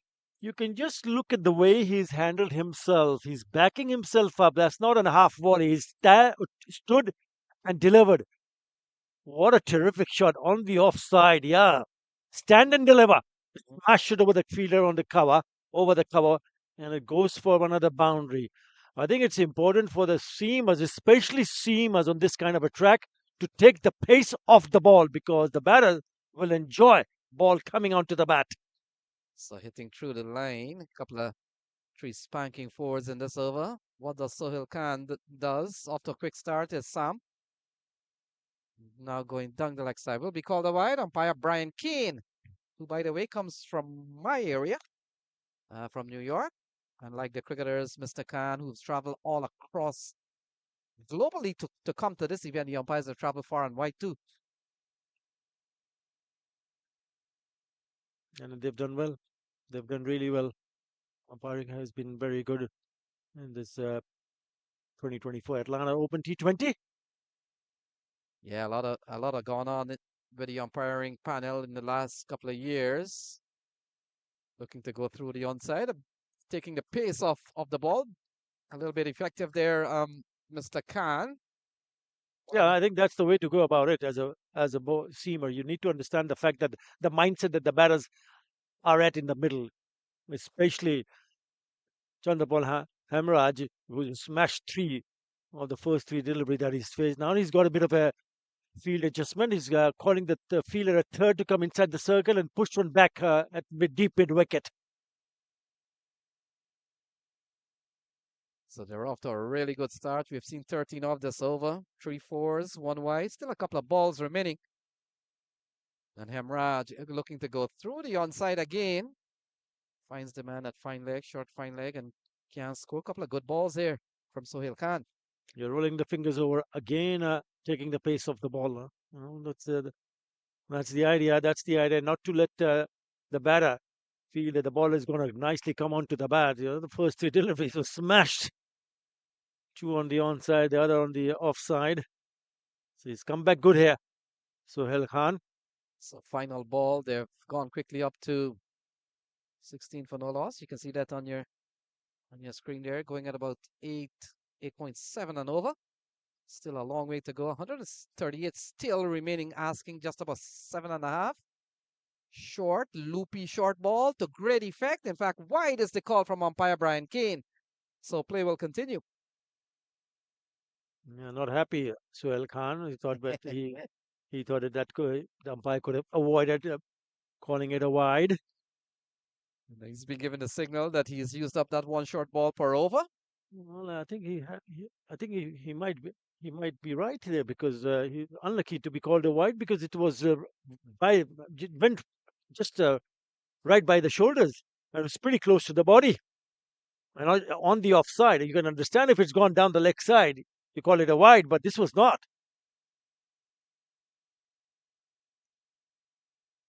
How about him? So Sohail Khan finally gets his man and gets that reward. He won't matter that he is gone for 14, but Hemraj is gone. Yeah, again, clever piece of bowling. The last three deliveries that he has bowled has been on a slower side. Once again, he does that slow delivery, taking the pace of the ball, just rolling the fingers over. There you go. It's from the back of the hand, and he didn't pick it up. Lovely delivery, and knocks over the stumps. Exactly what they wanted to do. After two, Samp Army 17 for 1.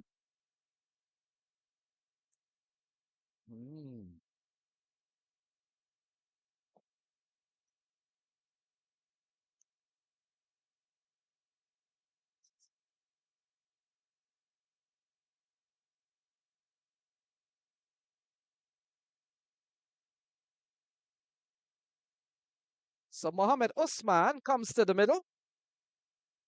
He joins Aaron Jones. We've seen an over from Sohail Khan that went for 14. Can't put a price on a wicket. And even if he has given up so many in that over, Mr. Khan, that wicket of Chandrapal Hemraj balances out. It does. And you also need to understand the change of mindset from the bowler, Sohail Khan, after being smashed for 3 fours in the first three deliveries in that particular over. So you got to hand it over to Sohail Khan to change in terms of taking the pace off the ball and then also trying to bowl onto the stumps. So Mohammed Usman comes to the middle, but Umaid Asif has made not a good start. And Aaron Jones has been quite defensive so far. Well, good to see him come at the top of the order, Aaron Jones. Remember, he went on to win the CPL this season. Crucial knock, important knock, with hitting those a couple of sixes in that crucial period. But he will need to just bat and handle himself a little bit better in terms of how much time he has to spend in the middle. So top edge, doesn't matter, into the region of deep third man, and that is gone into the hands of the fielder. And now Jones is gone, a 17 for 2. I just have a feeling that this could have been another slower delivery because, again, nothing short. It's trying to play on the onside, gets the bottom hand off the bat, and what he does, it's just an outside edge which flew over the third area, and a very easy catch. So skipper Aaron Jones departs in a spot of bother. Samp Army 17 for 2. So 17 for 2, Nazir Khan has come to the middle, along with Usman Khan. Two new batters out in the middle. We've seen the fall of Hemraj and just now Aaron Jones. And Umaid Asif has now been rewarded with a very good first over. The pressure was always on the batter. And he reaped the benefit here, and Aaron Jones is gone. They are in trouble, Samp Army, with two of their better batters back in the shade. Well, we spoke about the strength in terms of the seam attack that the Samp Army possesses. And they've just shown what they can do with the ball. Excellent work from both the seamers Yes, expensive Sohail Khan, but coming back strongly to knock over Hamraj. And now Aaron Jones departs in this over. Yeah, very good from Knight Riders. So Nazir Khan, a man who comes out of the minor league franchise, goes down the leg side. That this could be 5 wides. Umpire Owen Brown signal wide, and that's 5 going down the leg side. Yeah, I thought it was the idea was okay because the length was in the Yorker length, but it just got down the leg side. Could have been interesting had it been a little bit straighter. Have a look at this. Yeah, too wide, and the keeper had no chance whatsoever to stop that one. So missing his line entirely here is Umaid Asif. He's picked up the big wicket of Aaron Jones, and he comes in. Nazir Khan, who's just making the point. He comes out of one of the minor league franchise, Orlando Galaxy. He's a top order batsman, but he comes in here with Usman Khan out in the middle. 2 relatively new players out in the middle, and they still need 132. Looks to be it's going to be an uphill battle here. Still a long way to go, and you never know where it could end up. It's still 132 to win. We talked about how well Knight Riders United have done in this tournament. They were one of 3 teams that were on 6 points, only to be separated by decimals sometimes. Shortish ball, just testing the deck. That's very good bowling. Yeah, he's mixing it up, isn't he? Mohammad Asif, clever. Yeah, few full delivery, and then all of a sudden, back of the length, hitting the deck hard, bending his back, and getting that bounce. Look at that. Lovely delivery. Look at the carry. Yeah, The keeper, carry, checking it just above the shoulders.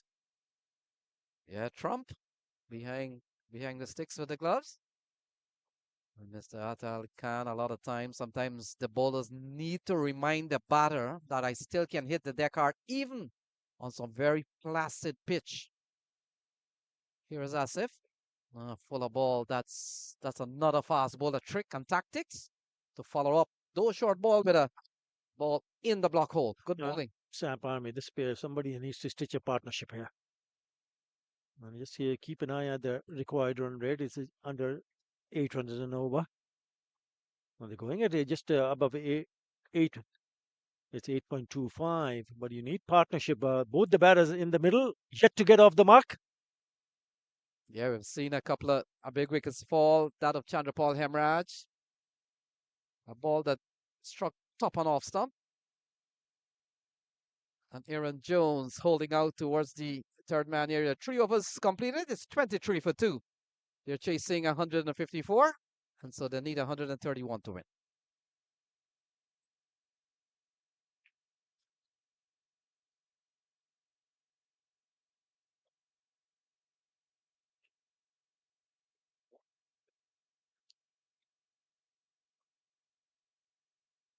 So 3 gone, 23 for 2. Sohail Khan will continue. We'll come into bowl to Nasir Khan, and years ago, maybe 2 or 3 years ago, Mr. Khan, this Knight Riders United, they come into this tournament, this brand. They used to be called the UMMC. UMMC Knight Riders. That was for the United Methodist Medical Center, one of their premier sponsors. Up and over through the offside off the bat of Nasir Khan, and that has gone away for 4. Lovely shot. Yep. Just a little bit full on this time occasion. Again, Sohail Khan starting his new over and concedes the boundary. Lovely shot. Once you see that length a little bit fuller, they're not afraid to hit it over the top. Yeah, very good shot. And we've seen Samp Army over the years come to these tournaments. And I get the feeling when I looked at their squad, when I looked at their roster this year, they're missing 1 or 2 sort of like quote-unquote big players. They've always attracted some of the top players around the country and even outside of this country. And I got the feeling this year that they're missing 1 or 2 of those figures. They're batting at 27 for 2. Nazir Khan, I've seen him play before into the onside. He picks up 1. But like you rightly said, they'll need to stitch together a partnership here with 126 runs remaining. Yeah, he scored a few runs in that innings that Chandrapal Hemraj scored an unbeaten 76. He made 28 of just 16 and going on to win by 7 wickets, chasing a total of 129 against the Smashers. But then again, having said that, uh, the next couple of games, nothing much coming from the batters. That's the reason why I feel that they would need to stitch a partnership, and also the fact that even if you don't score runs, you make sure that you don't get out. You can always cover it up later on. So Sohail Khan continues, and we'll talk about some history in just a second here. Ball down the leg side. Might have touched something on the way through. No signal from the umpire. And Mr. Atar Ali Khan, last year we saw in the tournament, Kingsmen won it. They won over Raiders, 207 posted by that team in the final last year. Sharjil Khan had an outstanding series for the Kingsmen. So Martin Guptill was also part of that time.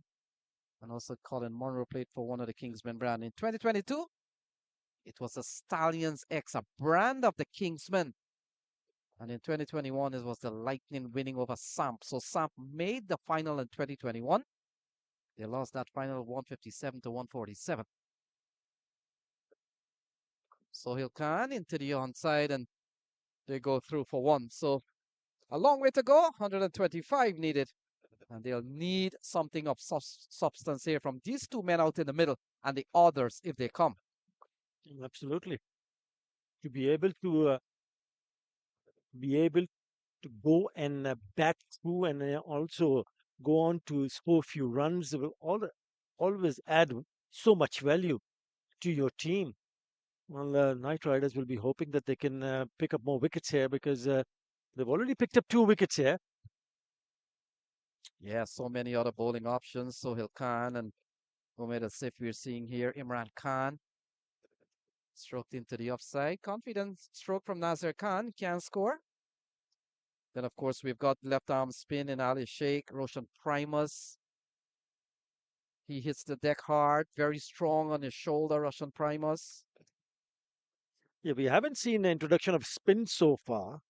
We've already seen what spin has done in this match for Samp Army.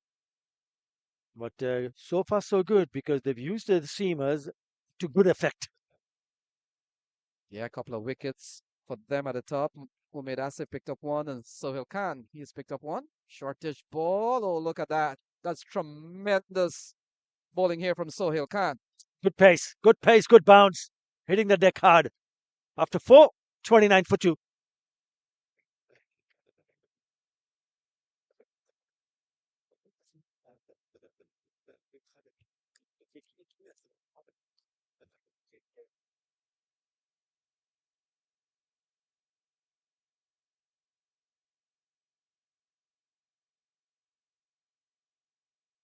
And just for all our viewers, delighted that you've joined us wherever you are.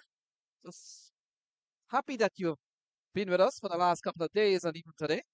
We come down to this is a 16 tournament now. We come down to the knockout stage, bowling change here. But just to recap what has happened during the course of 153 posted by the Knight Riders, we saw a well played 40 from Milanta, and we also saw Joshua Trump getting 25 and Matthew Trump getting 31 towards the end. Bowling change. It looked like Hassan Khan has been given the ball, so he comes in here. Another seamer at 29 for 2. Oh, down the leg side, flicked away. That's a lovely shot from Usman Khan, and he picks up a much-needed boundary. Poor start, poor delivery. A loosener down the leg side, easy picking. All he had to do is put bat to ball, fielder inside the circle. So no matter, you would never have stopped that. Just a tickle, and it's gone to the boundary. So the belief in Knight Riders is that the seamers will produce the goods. Not that time around. Always good for a batter to put it away. A boundary of the very first delivery of an over, of a new over, which just releases the pressure, doesn't it? Oh, that's a lovely drive into the offside. Finds Umaid Asif, who has a throw at the stumps. That would have been out. Leonard, direct hit. It was curtains. because it was nicely struck, really good looking stroke, but straight to the fielder. Look at that. Look at the non striker. It was not even close. An opportunity, Umaid Asif. Oh, he misses it. But I thought they could have gone for a quick single. Had the non-striker responded, we've seen a four and a dot here from Hassan Khan. Usman Khan and Nasir Khan out in the middle. Still a long way to go. They will really have to bat well. Ball goes through to the keeper. It's still 121 to win. Another game coming up. The Kingsman brand. We saw them in the semi-final last year. As we take another look at Hassan Khan. Yeah, good swing. Just beating the inside edge and going through to Matthew Trump. And we saw last year, Mr. Khan, the two Kingsmen brand getting a chance to clash again. We saw them in the semi-final last year. And only one could go through. They meet again in the sort of like the quarter-final. And that match comes up at 2:30. So much cricket, folks. You just want to be glued to the Atlanta Open. Oh, a lovely drive. Through the offside. No man move just to retrieve the ball. Usman Khan, classy looking off drive for four. He played that first shot, which went straight to the fielder at mid-off. Looks so very good. This is a lovely, lovely shot through the covers for a boundary. There's again too much width, but he's put that away in style. Well, he looks the part, doesn't he? Well, he needs to understand the fact that he needs to stand because there hasn't been too many runs from the batters from his team. And as a batter, once you start middling it, then you need to shoulder the responsibility. He's played few attacking shots. Not a bad idea to look to rotate strike also. It's a couple of fours in this over from Hassan Khan. That partnership has gone up to 20 so far, Mr. Khan. We've seen a couple of good strokes in the over. One going down the leg side off the bat of Usman Khan and a lovely drive through the offside. Make no claims about T20 cricket. There are some classy looking shots that you see from time to time. We've just seen one. Yeah, he's played a gorgeous looking drive through the offside. I thought the drive straight down to mid-off was also lovely to watch, presenting the full face of the bat. Last ball coming up. Eased into the offside. That will close out five. And after five is 37 for two.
I've always been a fan of that strategy, Shah, in terms of not giving the batsman any time to rest. Fortunately wide on that occasion and goes for a single. Yeah, that has taken care for the required run rate for the over. 9 already off it. Wrong line from Nitish Kumar, and then a fumble from Joshua behind the stumps. Obviously, regular keeper. Lahiru is not playing as outside edge. Goes to short third. Yeah, Lahiru is playing as an impact player. So he did bat after having that nasty injury yesterday. He's been relieved of the duties to keep wickets. More turn there for Nitish Kumar. 10 of the over is a very, very good result for the Samp Army with 1 to go. Well, as you mentioned, Lahiru, the impact player, he certainly lived up to that name, top scoring with 42 for the Knight Riders United of 33 deliveries, 4 fours and 2 sixes in that with a strike rate of 127. So did a job for his team early up. Big shout. It was turning. Difficult to give these on this surface. Brian Kane rules in favor of the batter. 8 overs done, as we will have a quick look. Pitched on. And plenty of turn. Actually, it's pitched outside the off stump. Thought it was pitched on and clearly going down, but pitched outside the off. Had a good chance of clipping the leg stump if Brian Kane had thought so, but not to be. 8 gone. 58 for 2. Perhaps the significance of the turn might have been one of the factors affecting the decision of the umpire. Just giving the batsman a benefit of the doubt, maybe assuming that it would have turned too far past that leg stump. Lives to fight another day. It's the similar phase of the innings where the Knight Riders United, they also went steady. And the partnership between Milantha and Trump, they just rebuild it in this phase of the inning. Similar things from Samp Army. Like I said, Nitish is over, went for 10, so they're pretty much caught up with the required run rate. It's not daunting, it's just they need to take this chase deep and make sure that the top 6 gets the job done. That's why preservation of wickets is also important. Asad had bowled a very impressive first over though. The battle resumes between him and Usman. He's kept low, almost hit the off stump. Cannot believe his luck. Is Asad. Dangerously low indeed. Thankfully, just outside the off stump. If that was pitched on the wicket, I think he might have gotten his man. See some turn as well. Even the keeper wasn't able to pick it up cleanly.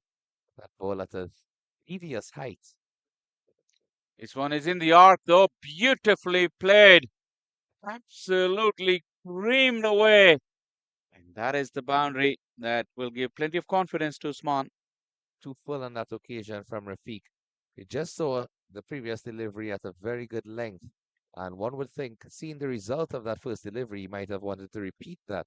On this occasion, just over pitching and a lovely stroke through the offside from Muhammad. It was too full. Just gave himself a little bit of room to open up that offside. Now with the spin chance. Oh yes. Oh, the throw is through the wrong end. What is happening here? I think it's Umaid Asif, isn't it? And he threw at the wrong end. By the time the ball came back at the non-striker end, he was back. Have a look. It's one of those instinctive throws. You can see when he picked up the ball, he wasn't even looking towards the non-striker end. His entire body and angle was just faced towards the keeper. So as he picked it up, he released it there. And they get away because if he in fact just glimpsed at the non-striker's end, it most certainly would have been a run out. Yeah, his body angle and his direction was only looking at the striker's end. Everything happened so quickly though. Didn't even allow wicketkeeper Matthews, or Joshua rather, as this has been cleaned up. Perfect left armer's dismissal Pitched on the off and hit leg. Absolutely no answers there. And this is a very timely breakthrough for the Knight Riders. Slower through the air, allowing that ball to be flighted with a nice drift into the left-hander as well as turn and bounce. All of the three major components that any spinner would want when bowling against such a batsman, and gets the right reward for that delivery. Usman Khan walks back. Samp 62 for 3.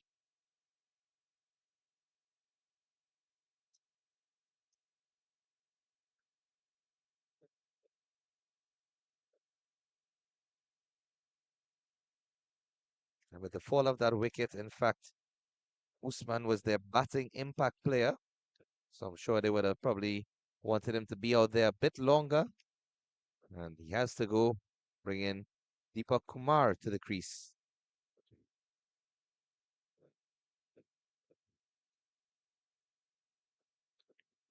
Wicket at the crucial stage there for Knight Riders United. I was just mentioning, in run chase situation, partnerships are key. And every time you break a partnership, get the new batter in, the innings will have to restart. And these are the pitches where it's very difficult for the new batter to come in and start with comfort and ease. You have to take your time. And now that will make Nasir's role very important, because he would need to take some pressure upon himself to keep the momentum going, to keep the scoring rate going.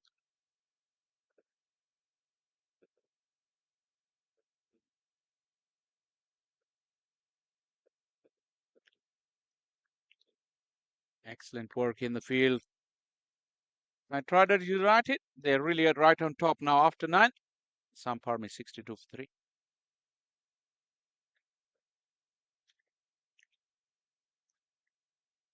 You could just see a recap of the Knight Riders United innings.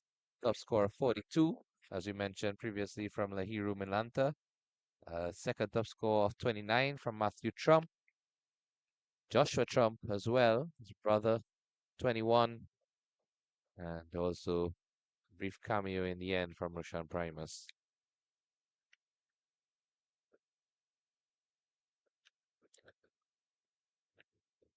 It's going to be Ali Sheikh coming into the attack. One of the premier bowlers for the Knight Riders United. Certainly someone who has a bright future ahead, former USA under-19 captain, top class fielder, bowler, and also contributor with a bat 17 of 10. That turns leading edge, and that is a very soft dismissal. Deep Kumar was looking to turn it onto the onside, and Ali Sheikh has made an immediate impact. Right on cue, just as I was mentioning his bowling competency, Ali Sheikh strikes with his first delivery. Look at this, angling past the leg stump. And because he knows the amount of turn and offer, I think that was fully intentional from Ali Sheikh. Getting that ball to turn squarely, takes the outside edge and just loops into the air for one of the simplest catches that he would ever take in his cricketing career. Breakthrough again for the Knight Riders United. Fourth wicket falls, and Ali Sheikh continuing in that excellent bowling vein. His ninth wicket for the tournament thus far.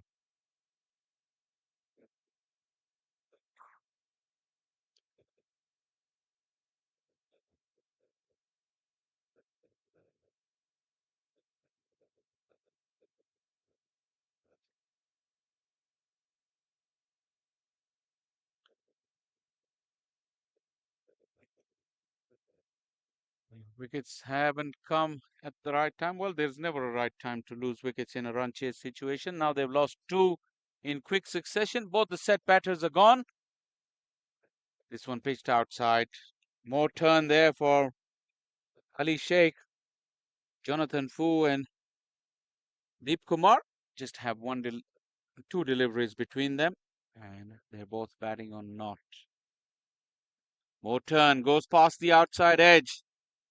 Jonathan Fu just groping at it, just lunging forward. Be wary of that straight delivery now from Ali Sheikh. Such excellence thus far on display. Flights that won a bit too much, and Jonathan Fu goes through with a shot. So after 3 deliveries with no real impetus from the batsman and a wicket off the first one, the fourth delivery is just overpitched slightly, and Jonathan Fu, with his aggressive nature, says, "Thanks for that. Welcome to the crease." You can see he just went a bit wider of the crease and angled it into the middle stump of Fu. Quicker delivery. Shouting was Ali Sheikh. No wide from Brian Kent, which meant that it did get something along the way. Nicely kept by Joshua Trump behind the stumps.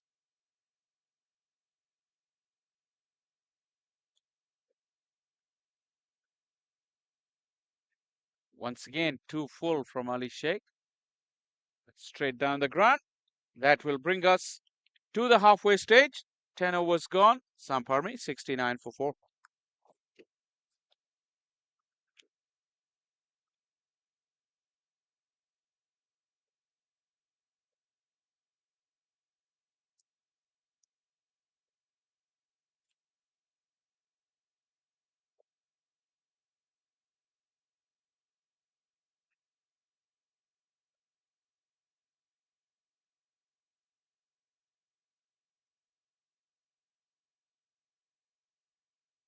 So the action continues. 69 for 4, 85 needed from 60 balls.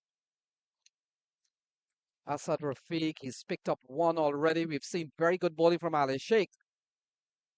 And you get the feeling that Jonathan Fu and Deep Kumar Patel out in the middle will have to form something that we saw a little bit earlier on from a 45-run partnership from Nasir Khan and Mohammed Usman. Back in the box, his former international player out of Bangladesh, Atar Ali Khan. Welcome to this last 10 overs here. Thank you. Thank you. Leonard Aichaba. Yeah, just when things were looking good for Samp Army, we spoke about that partnership of 45. Not only they lost one, but they've lost now both. So they have to do it all over again now to steady the ship.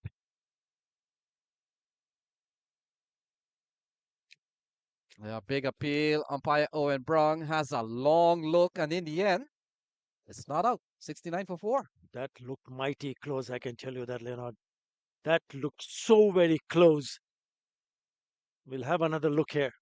Ooh, maybe just drifting down the leg side. That's not a bad shout, but a very good decision from the umpire. It's a couple of dot balls in this over. We've seen a very good bowling performance here from Rafiq.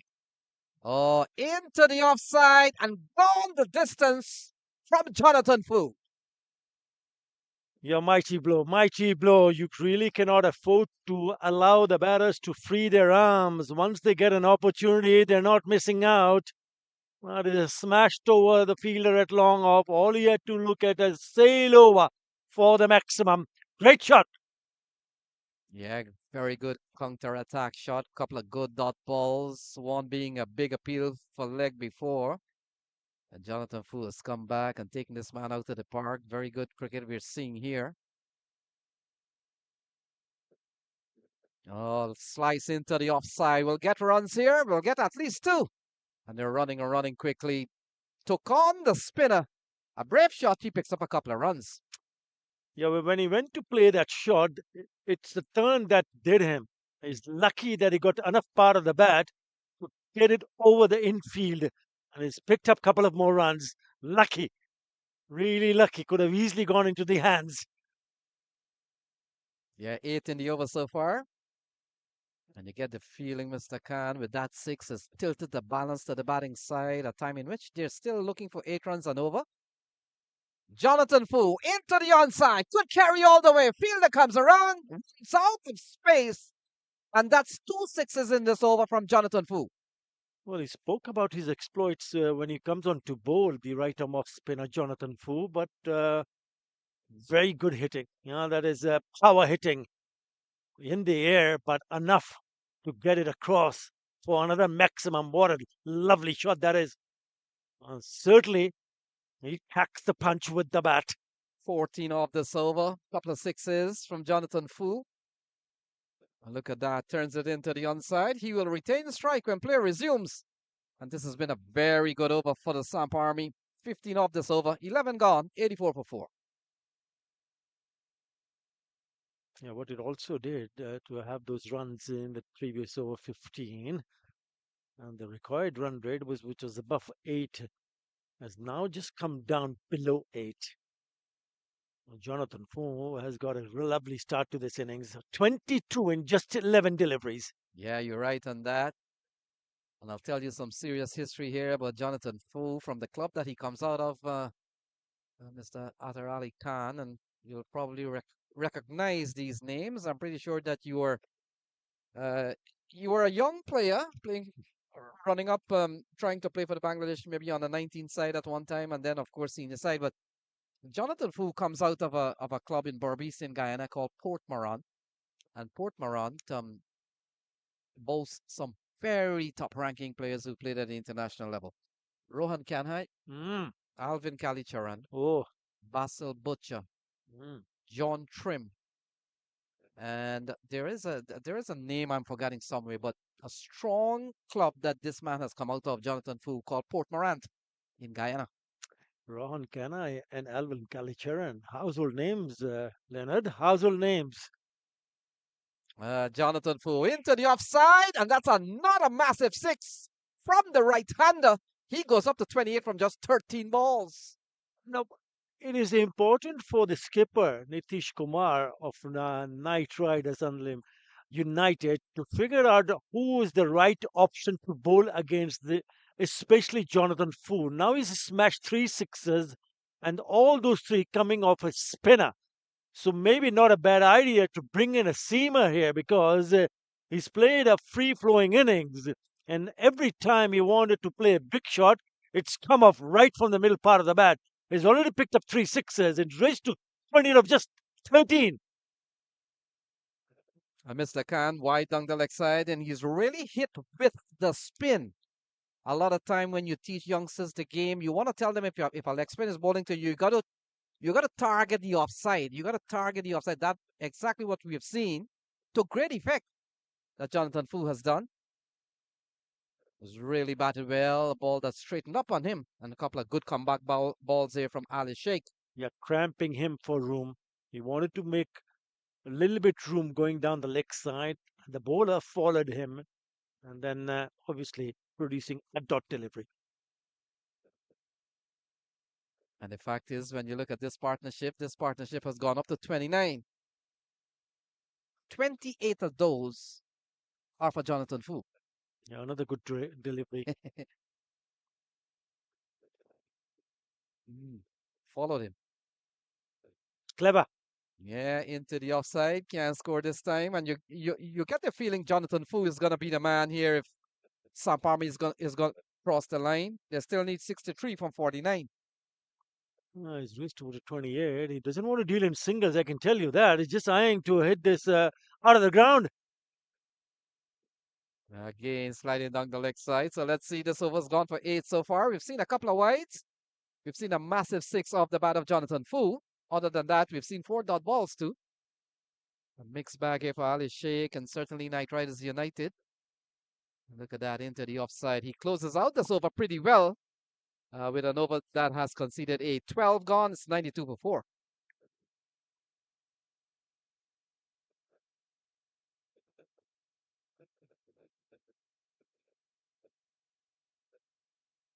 And Mr. Atar Ali Khan, we come down to 62 to win from 48 balls. In these days of T20 cricket, isn't that what the batters are accustomed to now with 62 to 48? A walk in the park sometimes? It's a funny game, Leonard. Actually, it's a funny game. Yes, if these two get going, and if for some reason Jonathan Fu just hangs on and play another couple of overs, then this can get over very, very quickly. But if they lose a wicket or 2 here, then the match will turn on its head. Yep. Should be a relatively easy target. But then again, having said that, a wicket can change the complexion of the game. So Russian Primus comes into the attack for the first time. Has he bowled before? I'm trying to think. I may have seen him bowl, but he comes in here. So he comes in for the first time. I've got a confirmation from Keshav, one of our colleague in the commentary box. And I got to tell you that the commentary crew has done a tremendous job by keeping you informed, and they're really on top of things. So thank you very much, Keshav. Roshan Primus given the ball. He replaces Assad Rafiq. 1 for 15 so far.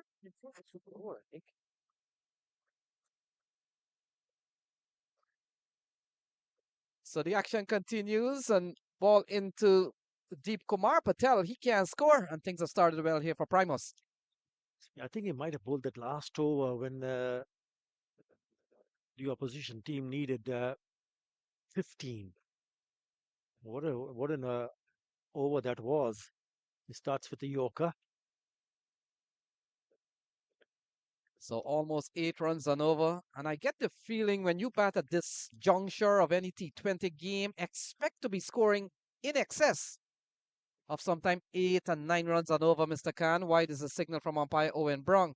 And that equation comes down to 6-1 to win from 47 balls. I think the key is going to be Jonathan Fu, who's at the non-strikers end. So it's important for someone like Deep Kumar to ensure that not to look to play big shots, but just give him the strike as quickly as possible, because he's timing it beautifully. Yes, as expected, a spin out of the attack because he was enjoying spin. That's the reason why they've gone in with seam here. Let's see what he does. It's a good move.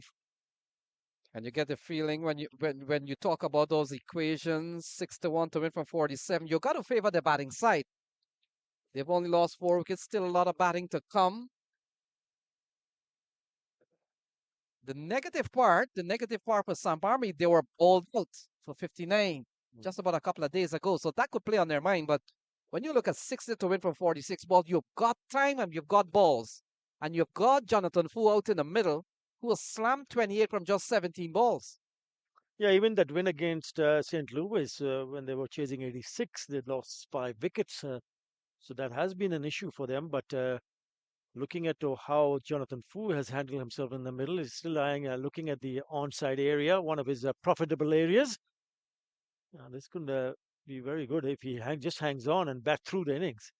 So Primus outside the off stump can score. We talked about the many top level players that have made themselves available for the Atlanta Open. You're looking at Russian Primus. He's been part of the Caribbean setup for some time, always been part of the CPL running for the last 4 or 5 years. And he's really played good cricket. We've seen him in minor league a couple of years ago. He would have played for the Silicon Valley Strikers, up in the air, well away from any of the field. Now, well, Umair Asif is running around. And in the end, a couple of runs, but living dangerously there is Jonathan Fu. He picks up 2. Yeah, because of the fact that seam is on now. I think it's a really good move and nearly worked for them because that could have gone easily into their hands. He's lucky that it's gone over the top of the fielder. There was a fielder at mid-off, so he couldn't really go close to that delivery to catch that. Yeah, there you go. Not that far away from Umair Asif. Yeah.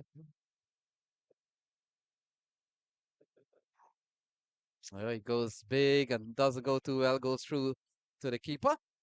I just have a feeling he's not that comfortable against seam. What he's done so far against spin, have a look at that. It's a swing and a miss. So it doesn't really go to the pitch of the delivery. He's just swinging wild at a delivery, which is a little bit wide outside the off stump. So they need 58 from 43. He's still asking about 8 runs and over. And they're punching at 7.4. So it's not a big gap there at all. And we've seen a good knock so far from Jonathan Fu. Look at that. Strokes it into the onside, and he recognizes that the over comes to an end. And he wants to be on strike.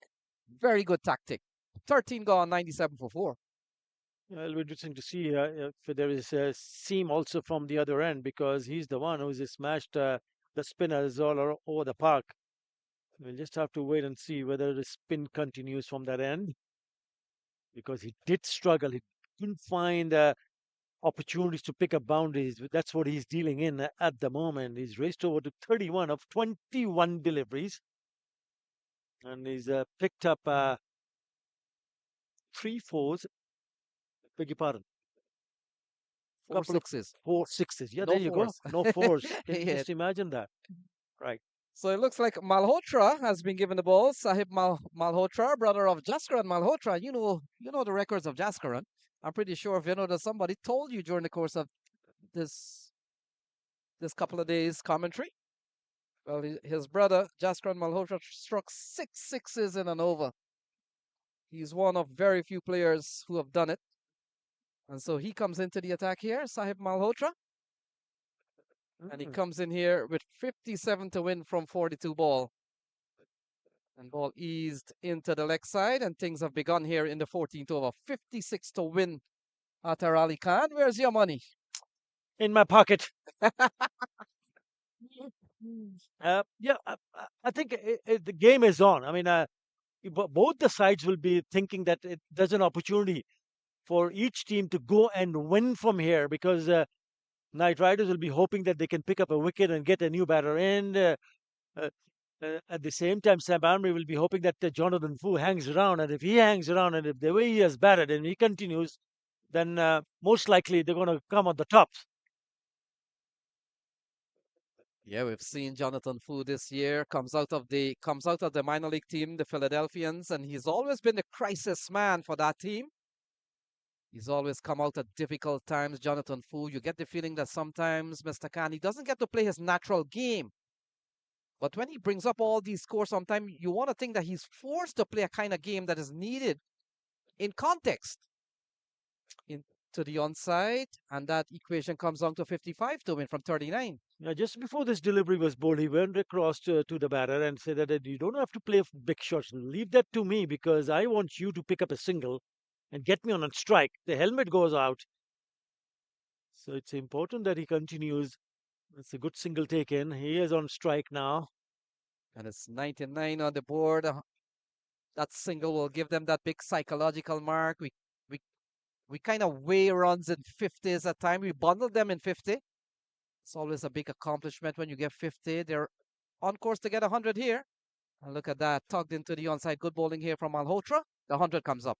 Yeah, right. I'm leg spinner. You saw him coming down the wicket to pull the length back. So really couldn't free his arms. So just to dab down the leg side on towards the long odd for a single. So 54 needed from 38 balls. Still asking 8.5 and over. And Deep Kumar Patel, the man on strike. A partnership of 38 so far.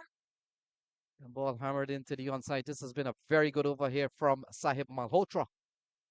Well, this is a good sensible batting because you don't really want to take any chances, especially against the spin. You remember that if you want to do it, you got to go it on the offside. Let's see what he's thinking now.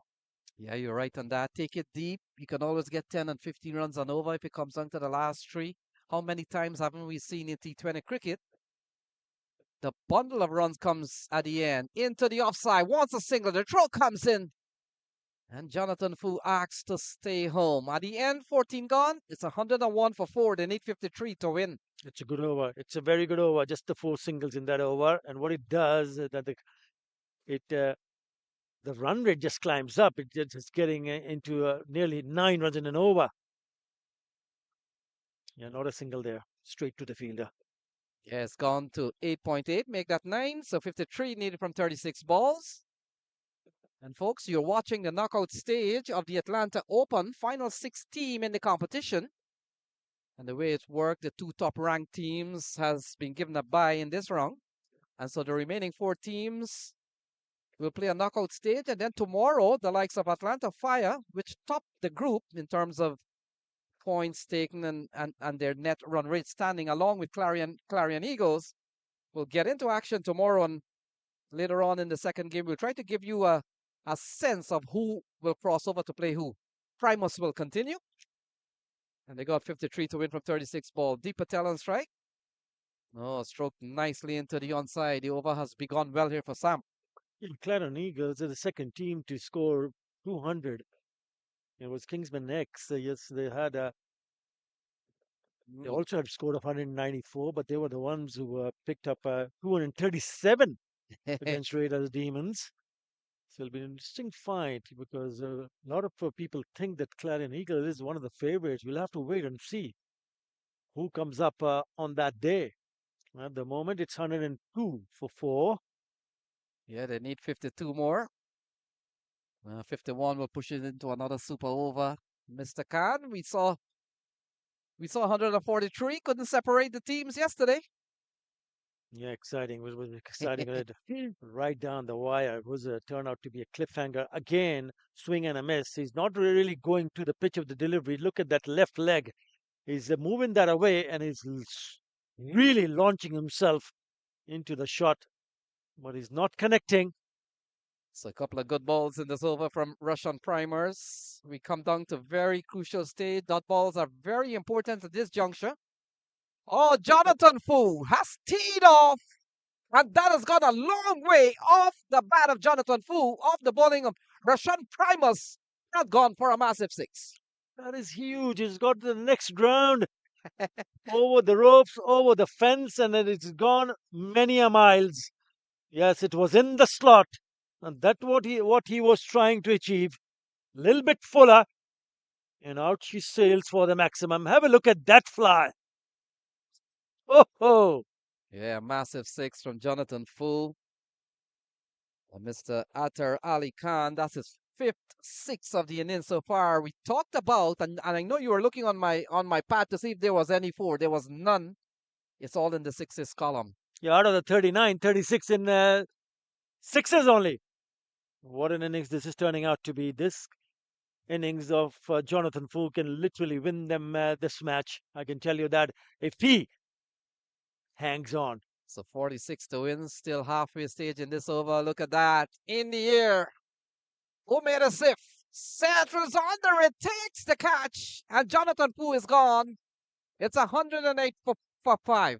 Safe as a house. That's what I was talking about. If he can just hang on and bat through the innings. He'd already smashed the 6 in the previous delivery. It's a slower delivery, change of pace that does the trick. Goes way up in the air and doesn't cross the fielder at mid-off. It's a big wicket. So Roshan has picked up a really good wicket to see the back of Jonathan Fu. He goes, and it is 108 for 5. Yeah, 39, quick 39 from Jonathan Fu from just 27 balls. And smashed them all over the park. Raj Nanan comes to the middle, the left-hander. And he comes in here with 46 to win from 32 balls. We've seen a knock from Deep Patel, who's had to play second fiddle. And that big partnership of 46 between Jonathan Fu and Deep Patel comes to an end. And it comes off the bowling of Roshan Primus. 7 in the over so far, but he's picked up a big one. Oh, that's a very big wicket, I can tell you that. This can really go hugely in favor of Knight Riders. Never easy for a new batter. And remember, you talk about that partnership between Jonathan Fu and Deep Kumar. And his contribution from Deep Kumar has only been 4 because he only faced 7 deliveries. And Atar Ali Khan, we also saw a big partnership from Usman and Nasir Khan. So 2 big partnership. Can they string along another 146 needed to win? So Raj Nanan comes to the middle, left-hander. He gets a one, tucks it away into the leg side. Could be running for a couple. Oh, look at that. They come back for 2. Throw comes in. They could be in trouble. The finger goes up from Brian Kane at square leg, and it's a run out 1. That is a terrific piece of fielding. That is a really good pickup and a very good throw. He wanted the second end. He thought he was in business, but finds himself short at the great throw right on top of the stumps. And the keeper does the rest. So Sam Army lose another wicket. It's all happening here. It's 108 for 6. It could be 109. We'll have to factor in while they make that adjustment to the score. But look at that. Very good fielding. He has a good sense of presence. And I think that's Hassan Khan, who came in with a throw that the keeper didn't have to do too much. And in the end, Rajananana comes quickly, and he goes quickly. He's gone.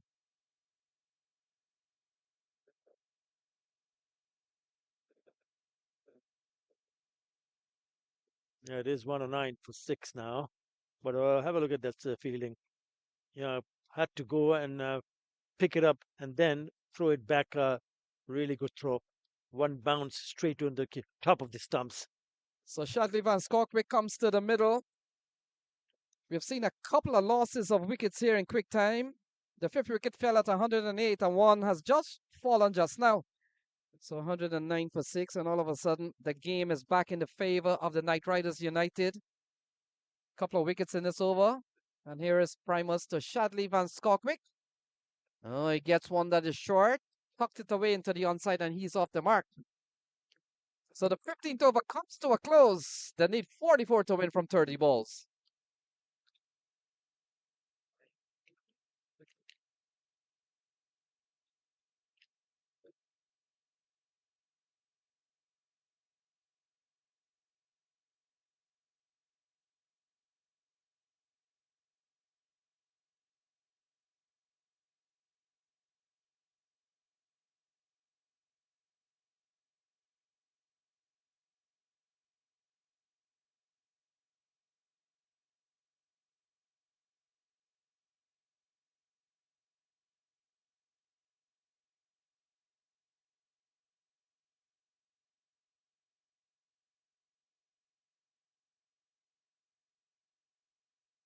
So we're looking forward to the ending of this first game in day 4 of matches in the Atlanta Open T20 in the knockout round. Sampami requiring 44 runs from 5 overs. Definitely an exciting finish to this innings. Shah, what are your thoughts on how this game might end up culminating overall? Well, we called it when he was batting. That man, Sohail Khan, the all-action man, he specializes in these situations. Watch out for his Yorkers and slow deliveries. Attacking the stumps. Little bit of angle from around the wicket. To wait for the umpire's signal. Probably a leg by. No. Rankin waited and then said no. Good start to the over from Sohail Khan. What a knock that was from Jonathan Fu. He really gave his side a chance, but then 2 quick wickets, as is the case with run chases. And now both new batters. This happening for the second time in this innings. 2 new batters in the middle. And on this occasion, they don't have a lot of time left. Jonathan Fu, a very explosive batter. 39 from 27. 5 sixes in that knock. Certainly contributed well for his team. Wide full toss. Field is set. That ball did wobble in the air a little bit away from the batter. Sohail Khan is a very good exponent of reverse swing at the back end of the innings. Have a close look. Just a little bit tail away at the last minute. Shadley Van Scorkwick is a big hitter. Be hoping to hit a few big hits. Left-handed, of course, hitting into the wind on the onside as we look at it. It's a crucial factor.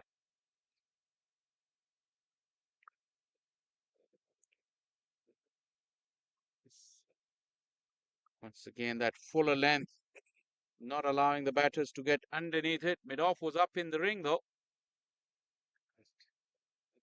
You go lower into the order. That's where you feel like you can get away with small errors as a bowling unit. When you have someone with the wealth of experience that Sohail Khan does, it really makes it easier to defend these sort of totals. Into the pitch, slow delivery. Went in the air, won't go to the fence. Couple of runs there. That required run rate is up above 9 now. Just the 3 runs of the over so far in the first 4 deliveries. And again, you see all of that experience on display, using his variations, slower ball bouncer. Sohail Khan thus far in the 4 matches, picking up 4 wickets. And definitely has been keeping the economy tight. This is a sharp bumper. It's gone up in the air. Again, will fall in no man's land. Yeah, the way he mixes things up, it's really difficult to line up. Look at that. The previous one was into the pitch, slower bouncer. This was the regular pace. And Shadley clearly late on it. 39 required still. The extra height from Tan proven to be a factor. Getting some very good bonks off of this surface and generating decent pace as well. So by no means is it easy for the batsman to take advantage. It's just bowling back of a length. And Nope. again, you see a slower bouncer being used there from Khan and neatly guided down to third man for a single. Good intuition by the batsman as well. And completes the 16th over, 115 for the loss of 6, 116, factoring that single into account.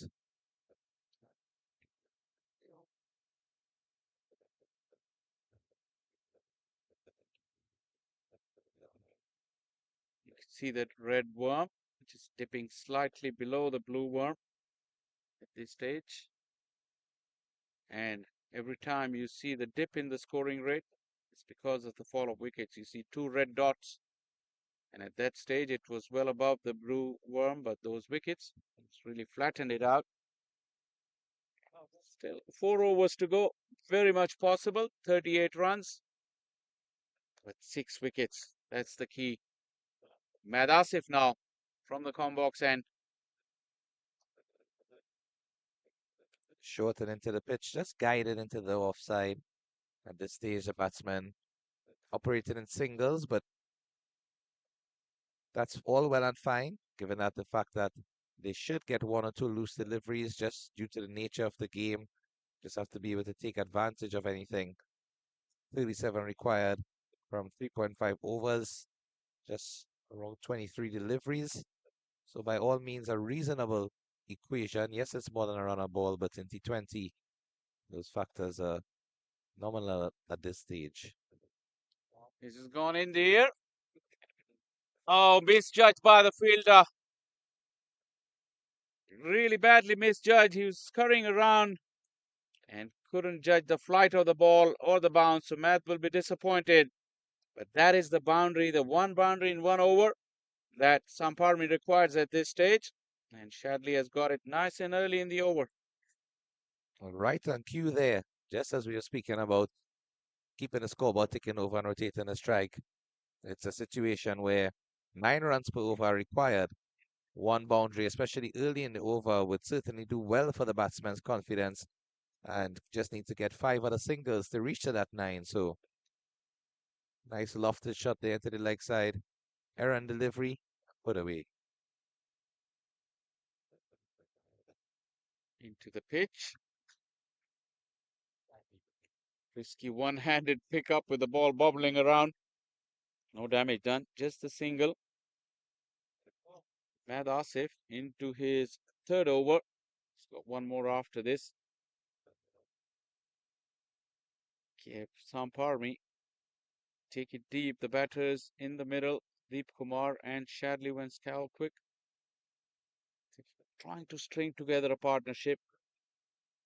Not much batting to come after that, I believe.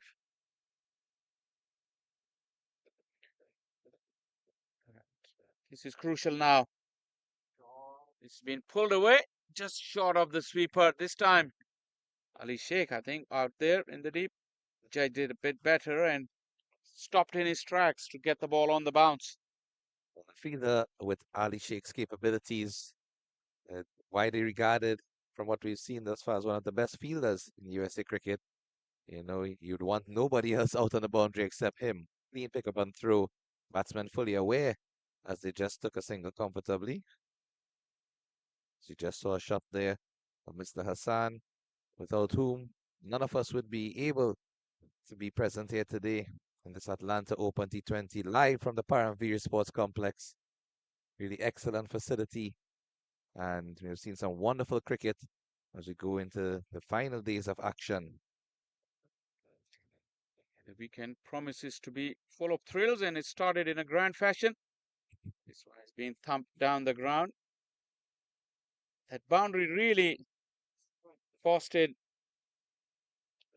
the Knight Riders to catch up with the average, but now still good recovery from Ahmad Asif afterwards. Still not done. One delivery to go. What are the bowling options, Keshav, that the skipper would go to? I think Sohail Khan will definitely bowl 1 over. At what stage? We don't know yet. But Ahmed has got one after this. That'll be over number 19 if he was entrusted with that. So that end is taken care of. Skipper would need to find 1 over from the far end. Hassan Khan has actually bowled just 1 over for 8 runs. So it does have some overs inside as well. Well bowled, Ahmed Asif. Oh, a little slip there. Deep Kumar recovered just in time. Good finish to the over from Ahmed Asif.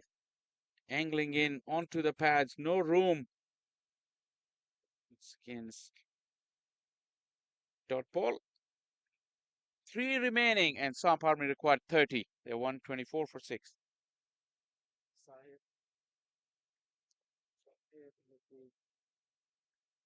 Assad has bowled out.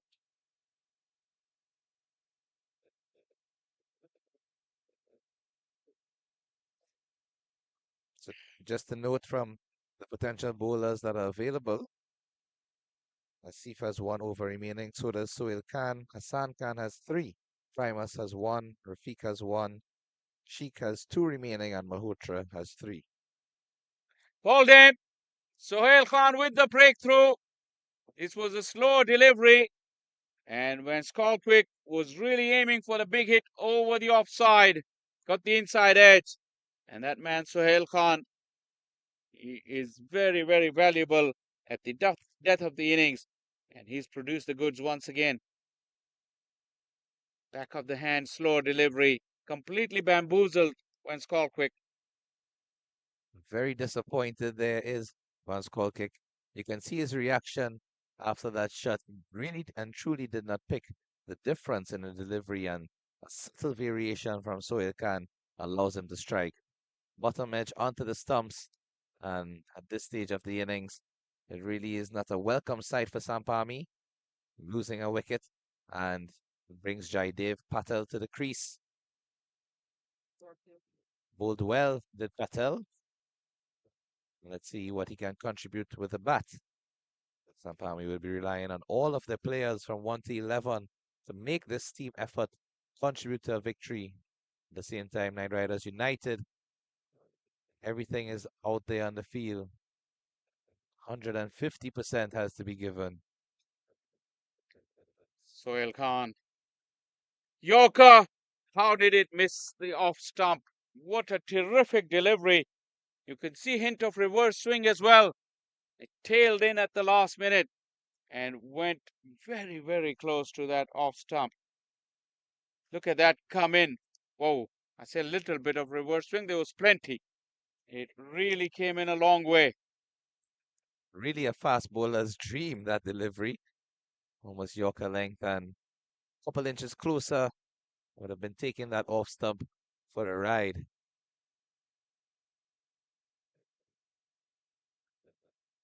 This time he was, he has actually. Wow.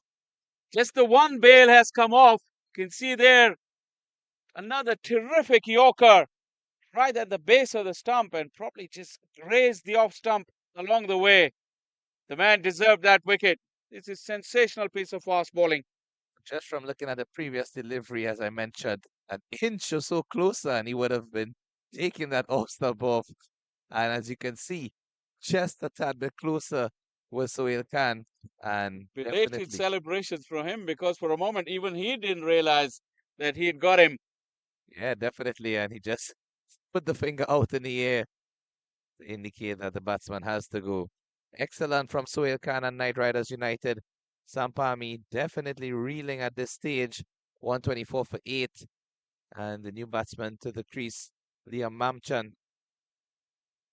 Very young and promising cricketer out of Trinidad and Tobago. Fast bowler who is capable with a bat. So by all means, he has an opportunity here to put his hand up for his team. This is a different class though, Keshav.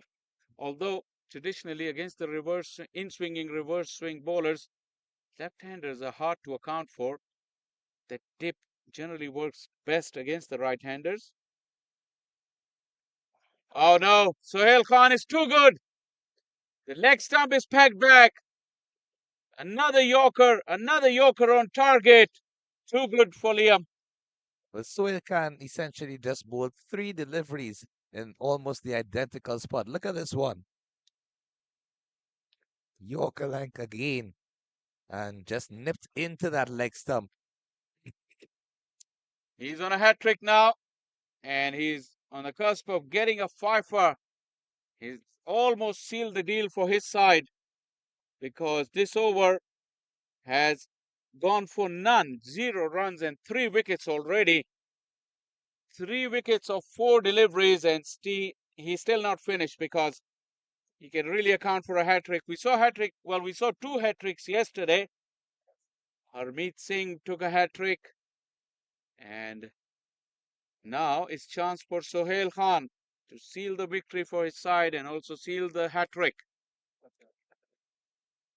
Given the form that Sohail Khan is in right now, you really would not discount him from getting that hat trick. Just yesterday, Shah, both you and I called 2 hat tricks in the games on field number 2. So let's see what he has to offer here. Here he comes. Hat trick ball. Oh, just a short back lift and a little prod. Snake got in line, but Sohail Khan has done his job. This is terrific piece of fast bowling. Look at the back lift. There was none. He wasn't prepared to lift the bat. No way for the ball to sneak through.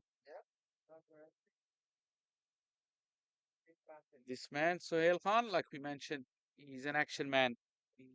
He's always in the act. He bowls in the power play and then he bowls in the death overs. Very, very skillful campaigner. Final ball of his spell. Went for the slow delivery. I think survival mode for the Samp Army batters against Sohail Khan. He finishes off his spell 4 for 25. Remember, he went for 3 boundaries in the first over. What a recovery and what a match-winning spell this has been from Sohail Khan. Magnificent performance from Sohail Khan. 124 for 9 after 18. Yeah. That, in fact, was a triple wicket maiden. Shah, what a feat. Not just in a T20 match, but just in cricket generally. 3 wickets, no runs scored, and that was the 18th over of the innings in a game where the game was previously close before that over. And certainly he has taken it out of the reach of Samp Army. It's Umaid Asif's turn. Wow. He pegs the middle stump back. The Iron Man celebrations are out, and Knight Riders United march into the semi-finals. What a comprehensive victory this has been. Remember, it didn't come easy. They had phases where they really had to fight hard to gain the upper hand, but they were too good, too classy, and Umaid Asif seals the victory for them in grand fashion. What a terrific game of cricket we've had, and you'd have to say the better team on the day one, and that was Knight Riders United. Well, the fast bowlers have certainly come to the trump in this affair, and no pun intended, as there are 2 brothers named Trump on the Knight Riders United team that has just been victorious. But what an excellent display of fast bowling from Sohail Khan as well as Umaid Asif to essentially bring their team home. A very comfortable victory in the end by 29 runs. And at one point, the chase was looking on with Jonathan Foo's burst of an innings. However, as soon as he was dismissed, there was a bit of a downhill slide in the Samp Army batting lineup. And that one spectacular over from Sohail Khan. 3 wickets, no runs. A triple wicket maiden. I'm not sure how often you have seen that, Shah, in your career and your experience thus far, but certainly a feat that has to be mentioned. Not very often, Keshav. The game was on the line when he bowled that over. 30 were needed of 3 overs with 4 wickets standing. He came in and he wreaked havoc in that 1 over. And he will take all the plaudits. This was a great game of cricket, and the action doesn't stop here. We'll have plenty more exciting cricket coming your way. The second playoff will be between Kingsmen and Kingsmen X. Another mouth-watering encounter. I hope you enjoyed our coverage for this game here from the Paramveer Sports Complex, and we look forward to your company in just about half an hour for the second playoff.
On Atlanta Talks, I'm joined with Chandrapal Hemraj from Samp Army. You guys are trying to get your spot into the semifinals. Coming in from yesterday's game, what was the team environment like? Yeah, I think we assessed our game plan from yesterday, and we know the mistake we made yesterday. So we're just trying to get it right today and trying to get into the semi tomorrow.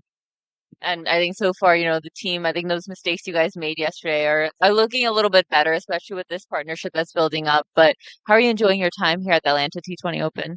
Yeah, definitely enjoy my time here. Getting some runs and getting some wins for my team. And, you've played with Samp Army in the past as well. So how do you enjoy being with this franchise? Yeah, I always enjoy playing with Samp Army. They're very welcoming, and look forward to keep playing with them in the future. Now, when you come to Atlanta, is there anything you're usually looking forward to? Not really. It's always cricket. Just enjoying the cricket here. And so far, have you been enjoying the conditions? I think the conditions have gotten better day by day compared to probably when you guys had your first game. Yes, definitely. It's nice pitch and nice outfield to play on. Now, if we, get to know a little bit more about you through some rapid fire, kind of what's your favorite place in America whenever you're here? Definitely New York. Favorite food? Favorite food gonna be barbecue and plantain.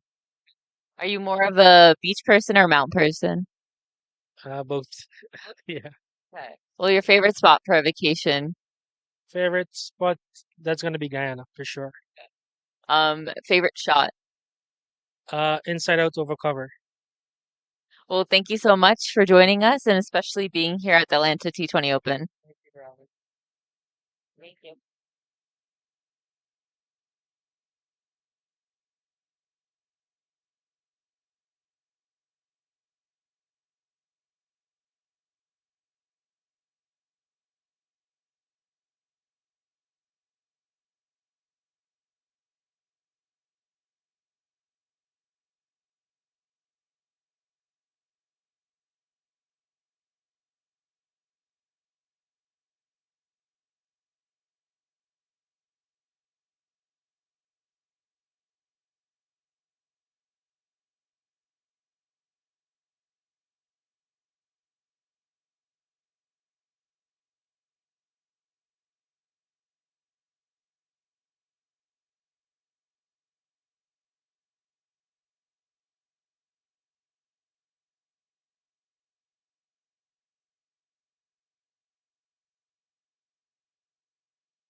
Welcome to the post-match presentation of this first playoff of Atlanta Open T20 Championship 2024. What a game of cricket we've just had.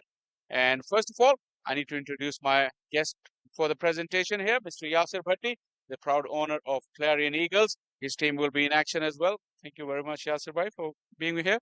And very exciting game of cricket, but a sensational spell of fast bowling from Sohail Khan has earned him the player of the match. So Mr. Yasir Bhatti will be presenting the trophy and the winning prize to Sohail Khan for his wonderful efforts.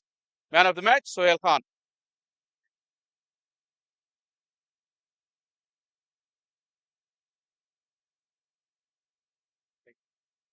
Thank you, Yasir.